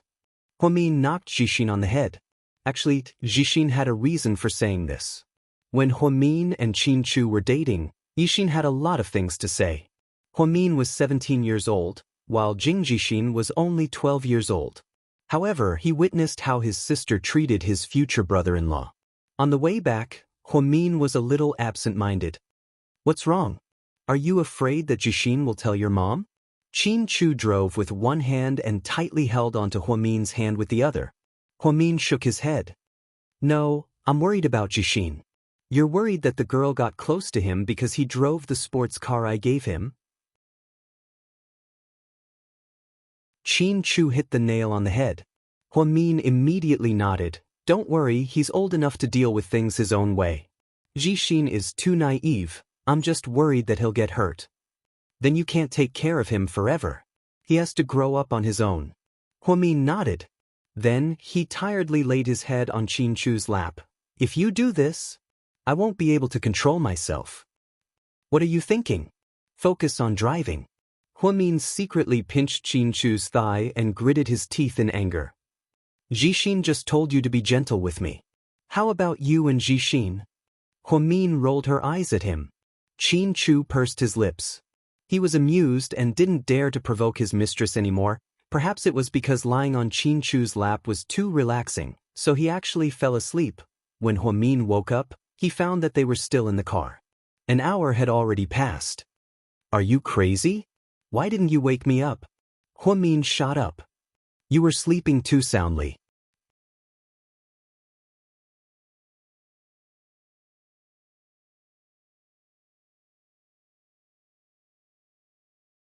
In the future, her life would be filled with daily necessities. However, she didn't expect that the moment Qin Chu returned, her maiden heart would be ignited. They spent every day together.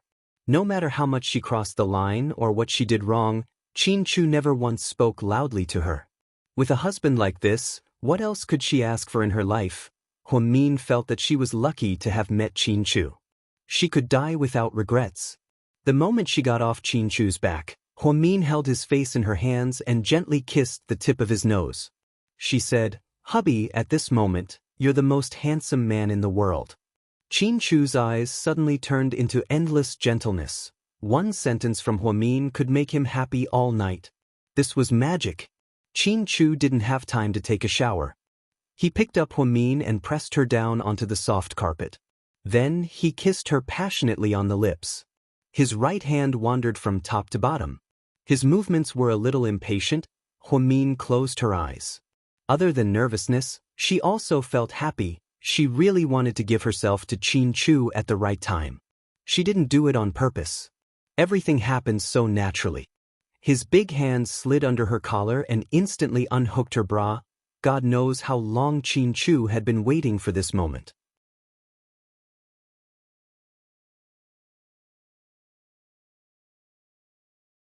Chapter 278. Just then, Huamin's phone began to ring. Qin Chu stopped what he was doing. Someone's calling," Huamin said awkwardly. Qin Chu sighed slightly.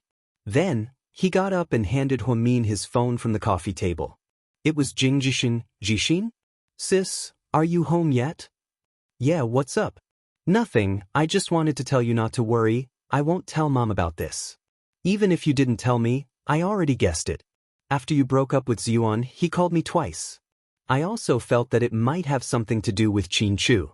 Plus, Brother Qin Chu gave me a car last time, so I was even more convinced." "I'm sorry, Jixin, I didn't mean to hide it from you." "I know, sis, it's okay. I'm not blaming you, I just don't want you to feel burdened. I'm different from Mom. I support you in pursuing your own happiness. As your biological brother, I will always support your decisions unconditionally, as long as you're happy." "Thank you, Bri.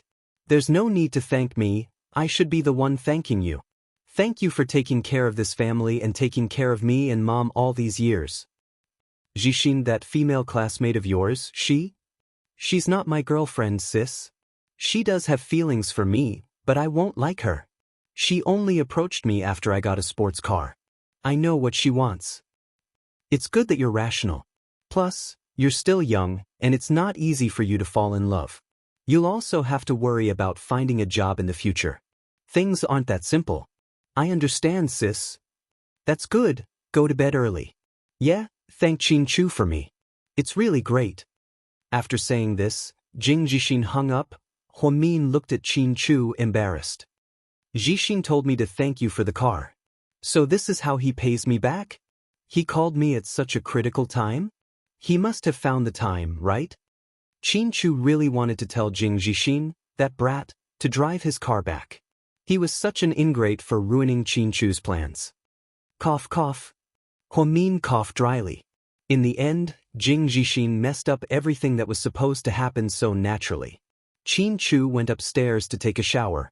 After he came out, he received a call from his father, who began to talk about the company's recent new project. Huamin waited for a long time, but when he didn't come back, he fell asleep. The next day at work, as soon as she arrived at the hospital, she was called to the conference room for a meeting. He thought it was just a normal staff meeting, but he found that there were a lot of people present today.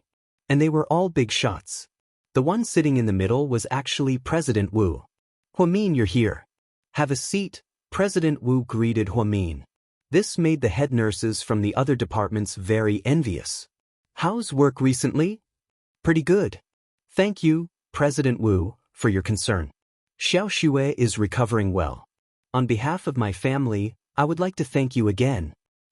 No, it's really nothing. President Wu, if it were anyone else, I would do the same. President Wu thanked him in front of so many people, making Huamin feel very uncomfortable. He was never someone who liked to be in the limelight. Everyone, don't be so reserved. The theme of this meeting is to update and reform. If you have any good ideas, feel free to raise them. Nowadays, innovation is encouraged. If we can't keep up with the times, we will be eliminated sooner or later. Okay, let's begin. Everyone, feel free to speak, President Wu's assistant said into the microphone, and the meeting officially began. President Wu, I have a suggestion. Okay, go ahead. President Wu was very happy that Huamin took the initiative to speak. Can you ask the hospital's medical staff to change my uniform? The skirt is really too short. After Huamin finished speaking, everyone looked at him strangely. President Wu was also slightly surprised.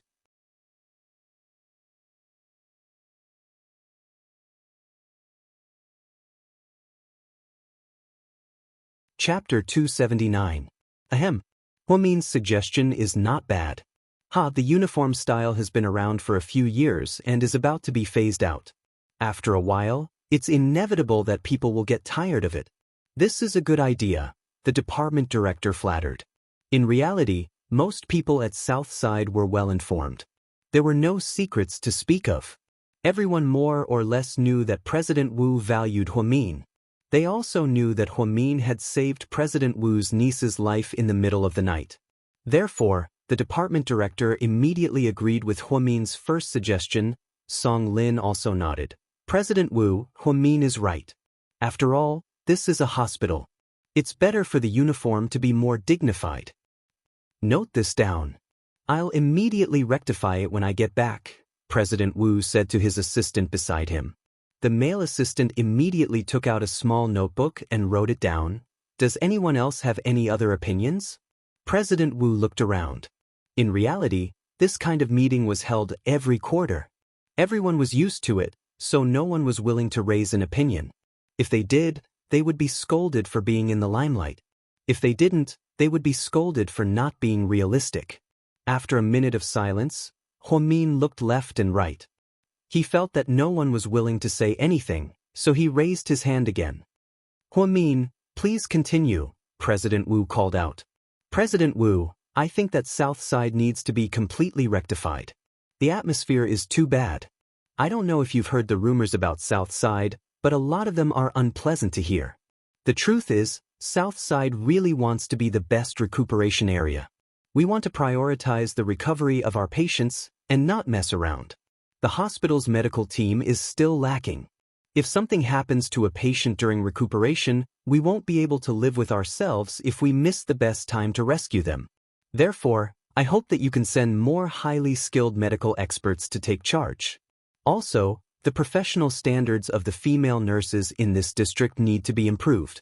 I suggest that we implement regular training, regular examinations, and a system of rewards and punishments to motivate everyone.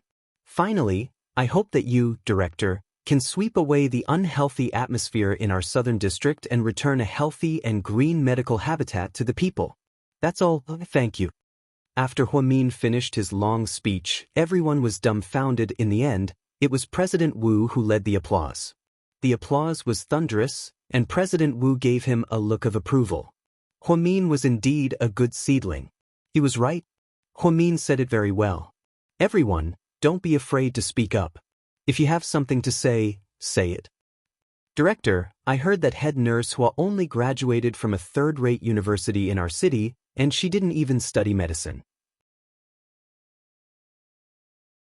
She's still young, so some of her words might just be theoretical. Reform can't happen overnight, so please think twice before you act. Sure enough, there was an opposing voice, one of the vice directors of Southside, Guiyumin. He was a veteran doctor who had been practicing medicine for 20 years, and was later promoted to vice director. It was said that he had an extremely bad reputation, and often slept with the pretty female nurses in the district. However, no one dared to offend him. He and Huamin had never crossed paths. Huamin wasn't a beauty, so he didn't like her. However, Huamin's colleague, Tingting, was one of his bedmates. Therefore, after Tingting complained about Huamin a few times, Gui Yumin remembered it. When he saw Huamin shine today, he felt like she was stealing the limelight, so he was very unhappy. Huamin laughed. Vice Director, you're wrong. Education doesn't represent ability. You can't reject my suggestion just because I'm not educated. That's not fair. Fair? Is fairness to listen to the nonsense of a nurse who has no experience at all? Talking about reform? But isn't the purpose of today's meeting supposed to be for us to freely voice our opinions? Huamin retorted. Voicing your opinions is a rational way of looking at the problem, not a delusional attempt to break the original tradition. It was obvious that the vice director didn't want to reform Southside. Vice director, I've always been rational, and my analysis is very impressive. Southside does need to improve its professionalism and medical standards. Only then can we go further, Huamin calmly replied. So, what right do you have to lecture us old doctors who have been practicing medicine for many years? The vice director's face darkened.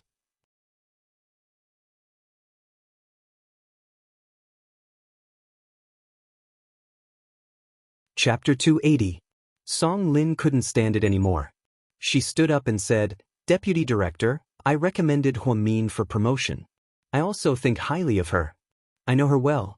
She saved a pregnant woman in the first hospital and performed an emergency C-section. A few days ago, she also saved President Wu's niece, Dr. Wu Xiaoxua. Isn't that enough? That's stupid. Individualistic. She's just trying to be in the limelight. She almost ruined our hospital's century-old reputation. Huamin smiled elegantly. She stood up and nodded politely to the doctors and leaders sitting around her. Then she asked with a smile, I heard that Deputy Director Gui used to be an expert in neurology. Is that true? Yes so? The Deputy Director glanced at Huamin arrogantly and replied. Very good. Then, as an expert in neurology, you should know how to deal with the routine care of neurology patients in the later stages, right? Do you still need to ask such a simple question? But the database I got from Southside shows that we receive a large number of neurology patients every year, but very few of them recover. Why is that? As everyone knows, neurology patients are very difficult to cure. Even hospitals can't cure them. As a sanatorium, how can we cure them? Are you kidding me? I'm not kidding. I'm serious. Although neurology patients are very difficult to cure, clinical trials in the United States show that if the later stages of treatment are properly taken care of, the patients will feel better. In other words, the follow-up recuperation is more important than the early-stage treatment. However, as an expert in this area, you don't pay attention to this point, which leads to the loss of many neurology patients every year. I'm not an expert in neurology and I don't have a professional education, but I've read a lot of books and often observed patients' conditions when I was in school. When I was in the first hospital, I saw a lot of similar clinical cases, so I've done some research. Okay, I'd like to see how an ignorant nurse like you would analyze our department of neurology. In the deputy director's opinion, Huamin's approach was ridiculous. It was nothing more than asking for humiliation. It was difficult for a non-professional doctor to answer professional questions. Huamin picked up the glass and took a sip of water. He then looked around and said, What I'm about to say is my personal opinion. If I've said something wrong, please forgive me. President Wu gave him an encouraging look and nodded at Huamin. She nodded in response and said, The nervous system consists of the central nervous system formed by the brain and spinal cord, and the peripheral nervous system formed by the cranial nerves and spinal nerves. The symptoms and signs of neurology were consciousness disorder, speech disorder, sensory disorder, movement disorder, speech disorder, seizures, amnesia syndrome, brain hernia, and so on. As for the follow-up recuperation of these patients, the general nursing care must meet a few standards. First, the ward must be kept quiet, clean, and ventilated. For the more serious patients, visits must be reduced. Second, rest and lying position. Chronic patients are encouraged to get out of bed and move around, but to avoid fatigue, consciousness disorder, and excessive respiratory secretions, the semi-recumbent or lateral position is mandatory. Third, nutrition and diet. For these patients, they must eat more fresh vegetables and fruits to facilitate the unobstructed bowel movement. For those with complex dysphagia, a viscous, semi-liquid diet should be adopted.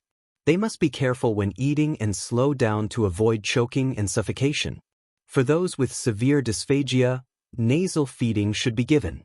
After eating, they must maintain a semi-recumbent position for 30 to 60 minutes before returning to their original position.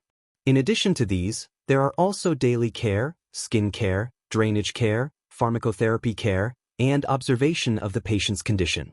For individual patients, post-cerebrovascular intervention care is required.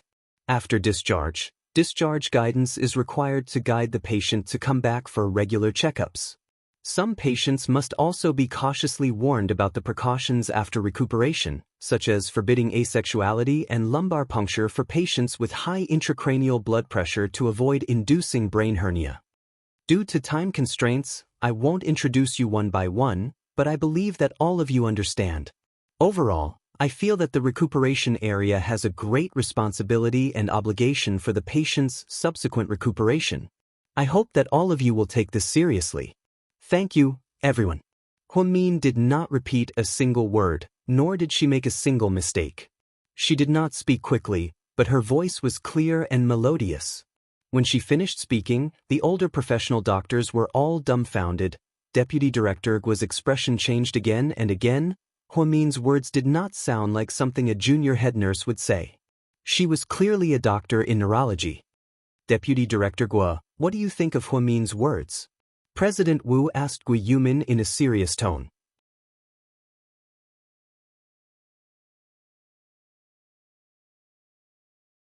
Chapter 281. That's very good. Although Deputy Director Guo didn't want to admit this cruel truth, he couldn't lie in front of so many experts. Thank you, Deputy Director. Huamin smiled slightly. President Wu waved his hand. Huamin, take a seat. Huamin nodded and sat down. President Wu added a lot of things. An hour later, the meeting ended. As Huamin was about to leave, he was stopped by President Wu's assistant. Huamin, wait a second, the director is looking for you. Everyone in the meeting room left one after another. In the end, only Huamin and President Wu were left. Huamin, you did well today. No, I was just stating facts. Huamin was a little embarrassed. I will improve your suggestion as soon as possible. Southside should have changed a long time ago. It's just that every time we have a meeting, everyone is just trying to take advantage of the situation. No one wants to be the first one to step forward, so I don't have an excuse. Today, you made me feel a lot better. You're right about one thing, doctors should act like doctors. We can't mess up the atmosphere. Hey, director, don't listen to me. I'm just stating my opinion. It's just a woman's opinion. No, your words are very useful. I've learned a lot, but there's something I've always regretted. What is it? Huamin was a little confused. You're so talented, why don't you take the doctor's exam? You're still young. If you go all out, you'll definitely achieve something in the medical field. Last week, the Royal Hospital of England offered you an exchange spot. It's an in-depth discussion on ophthalmology. I really want you to go. What do you think? President Wu, I'm not familiar with ophthalmology, huh? You don't have to hide it from me, I know everything. Before Xiao Xue and Ning Ziyuan got married, I had someone investigate him. You were the one who wrote all his papers on ophthalmology, right? Huamin felt a little embarrassed after being exposed. I'm sorry, President Wu. I shouldn't have helped him lie to you. No, you didn't do anything wrong. It's just that with your talent, it's a pity for you to stay in Southside and be a little head nurse. I still hope to train you. It doesn't matter if you don't work in our hospital after you finish your studies. Director Wu, thank you for your help, but I don't want to go to England. I think my current job is pretty good. It's fulfilling, busy, and enjoyable. Actually, a person's life doesn't have to be filled with fame and benefits to be successful. When I set a good position for myself and do my part well, I think that's the most meaningful life. For example, the sanitation workers are ordinary people who sweep the streets day after day, but because of their hard work, they bring a clean look to our city. We can't say that it's a pity for them, but we can only say that everyone has their own ambitions. As for me, I just want to be quiet and be by my family's side, doing a job that I like, and earning a salary until I retire. I don't have any big goals in life, and being ordinary is a blessing. I finally understand why Dr. Qin treats you so well. Anyways, you're a great girl. I believe you'll always be happy like this. President Wu didn't say it too directly, but with his intelligence, he must have guessed the relationship between Qin Chu and Huamin. Thank you for your blessings. After saying goodbye to President Wu, Huamin walked out of the conference room. She was in a good mood. She really hoped that South Side could be reformed. She wanted it to become a green rehabilitation center, not a yellow one. If she remembered correctly, this was the third time that President Wu said he wanted to send her abroad to study. For others, this might be a once-in-a-lifetime opportunity, but she casually rejected it. To be honest, for Huamin, being able to be by Qin Chu's side was her greatest happiness. She didn't want anything else. When she got home from work, Qin Chu had just come home and was preparing dinner. Huamin walked in and hugged Qin Chu's broad waist from behind. She acted like a spoiled child. Mr. Qin, thank you for your hard work. Are you hungry? Qin Chu turned around and gently cupped Huamin's face.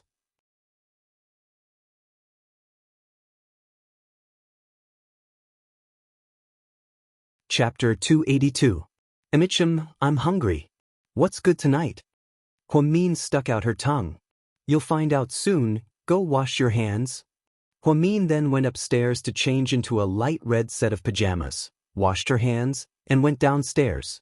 Qin Chu had already brought out all the dishes. It was actually a seafood feast: spicy stir-fried sea cucumber, steamed crab, poached clams, steamed scallops with garlic and vermicelli, poached conch, and her favorite, steamed mantis shrimp. Did you go to the seafood market? No, I had the company buy it from a fisherman. It'll be fresher if we catch it on a boat. Honey, you know me so well. Huamin was almost drooling as she looked at the table full of seafood. Eat as much as you like, but first, drink some ginger soup to warm up your stomach. Then, Qin Chu handed her a bowl of brown sugar ginger water. Huamin felt warm inside when she saw Qin Chu's meticulous care. But you'll get gastroenteritis if you eat seafood. What are you eating? Huamin was a bit worried. I made noodles with shredded pork and pickled vegetables. But I'm eating seafood, and you're eating noodles. Won't it seem like I'm bullying you? We've been married for so long, but you've never been bullying me. Mr. Qin, don't be so dirty. I'm being serious. I've always been serious, Qin Chu replied as he lowered his head and ate a mouthful of noodles.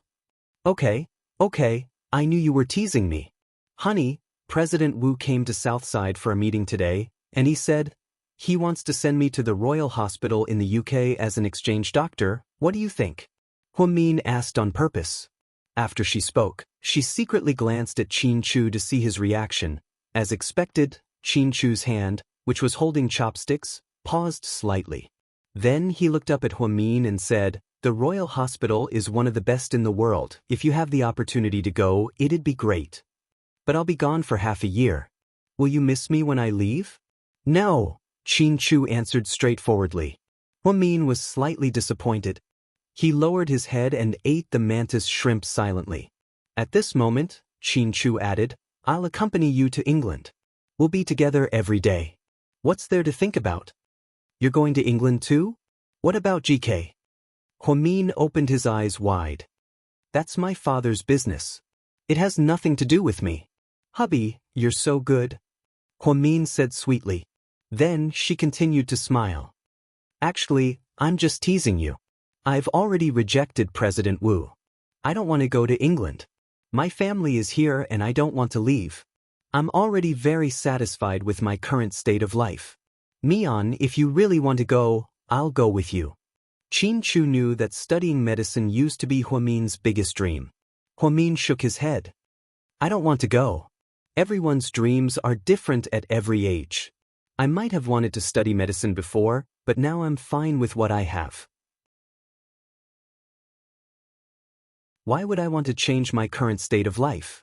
No matter what decision you make, I'll support you. If you're the emperor, you'll be a fatuous one, huh? Huamin laughed happily. If it's because of you, then what's wrong with being a fatuous emperor? Qin Chu didn't think much of it and said confidently. After a satisfying seafood meal, the two fell asleep in each other's arms. The next morning, Huamin went to work early. It was 8:45 a.m. when he saw Tingting arrive. I was stuck in traffic. Tingting didn't seem to realize the consequences of being late. If you're late for 5 minutes, you'll be fined 100 yuan. If you're late for 10 minutes, you'll be fined 200 yuan. You're late for 15 minutes, so you'll have to come to the finance department to pay a fine of 300 yuan before 11, Huamin said in a formal tone. What gives you the right to do that? Tingting was immediately enraged. She glared at Huamin.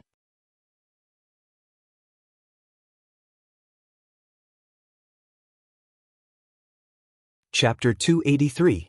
Because I'm your boss. Don't think that you can do whatever you want just because you're a head nurse.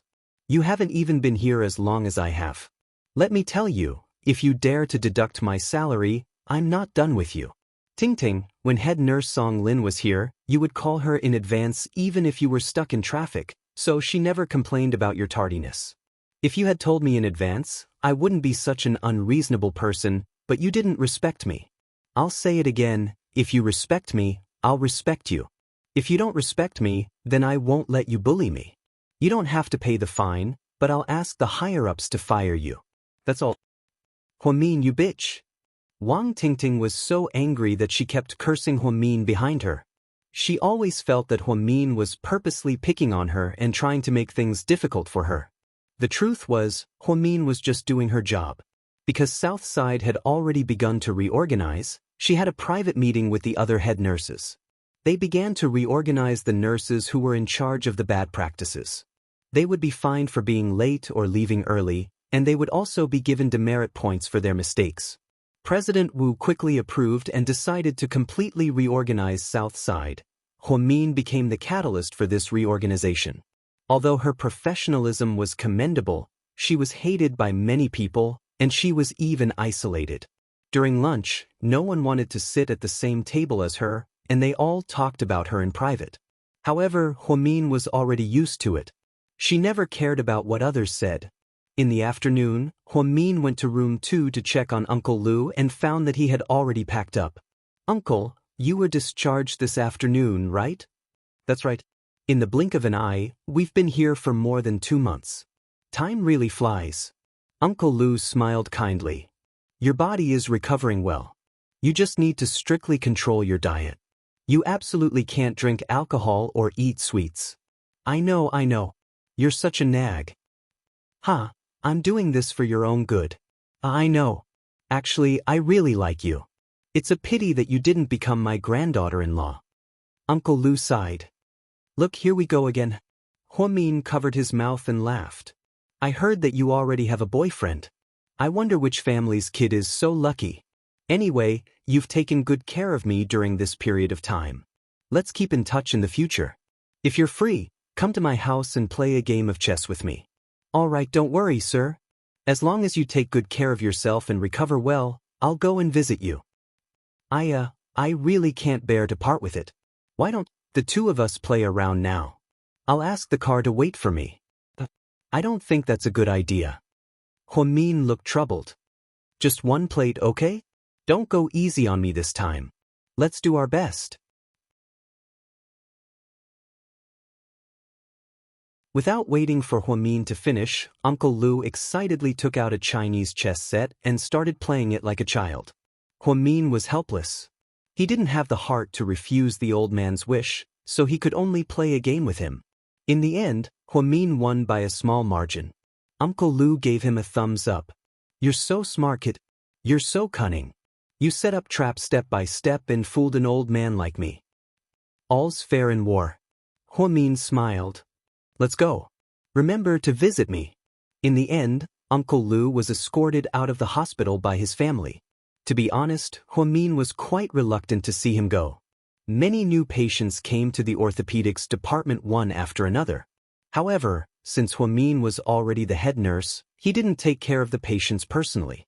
In the afternoon, Wang Tingting suddenly came over and asked the nurses in the department, "Head nurse, I heard that you used your working hours to play chess with the patients in the afternoon. Isn't that a mistake? Shouldn't you pay the fine? Don't tell me that you have special privileges."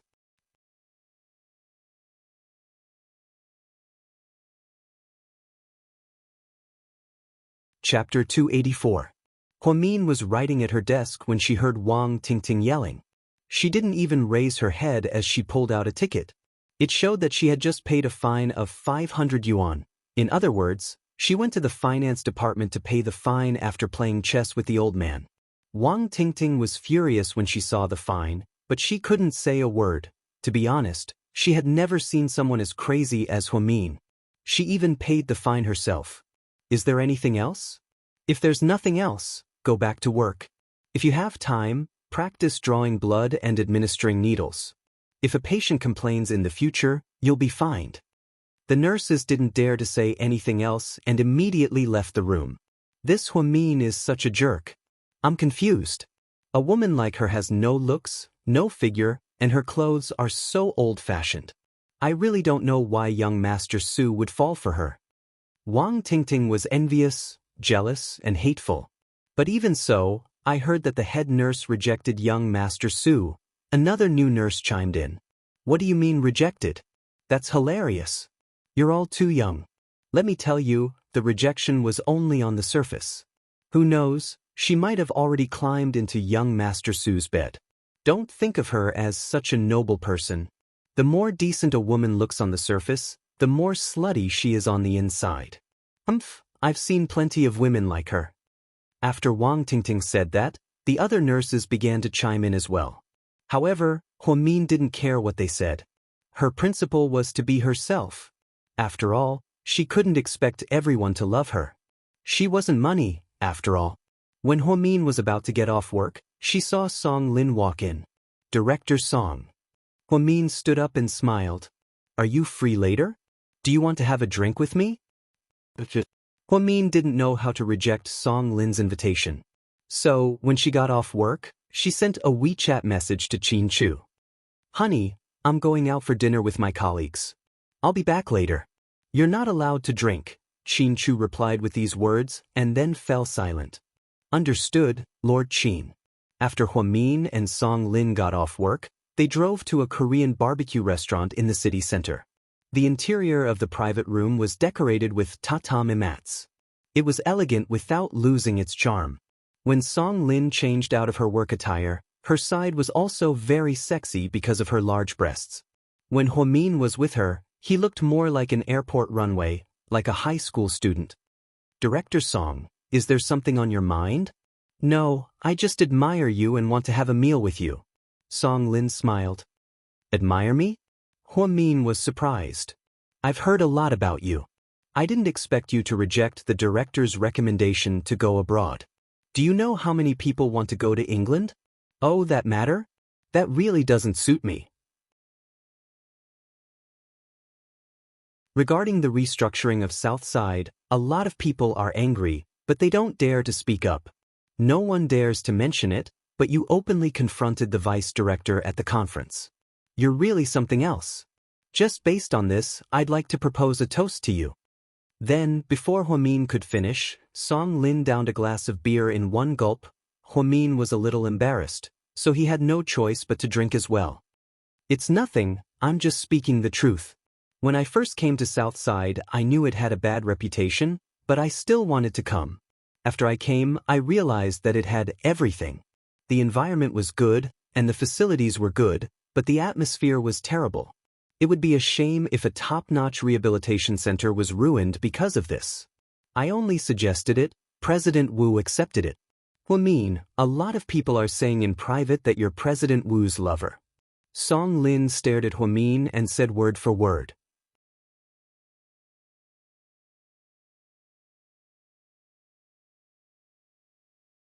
Chapter 285. Which asshole said that? Tell me, I promise I won't beat her to death. Huamin thought, President Wu is such a righteous old man, why would he slander me? Other people might believe it, but I don't.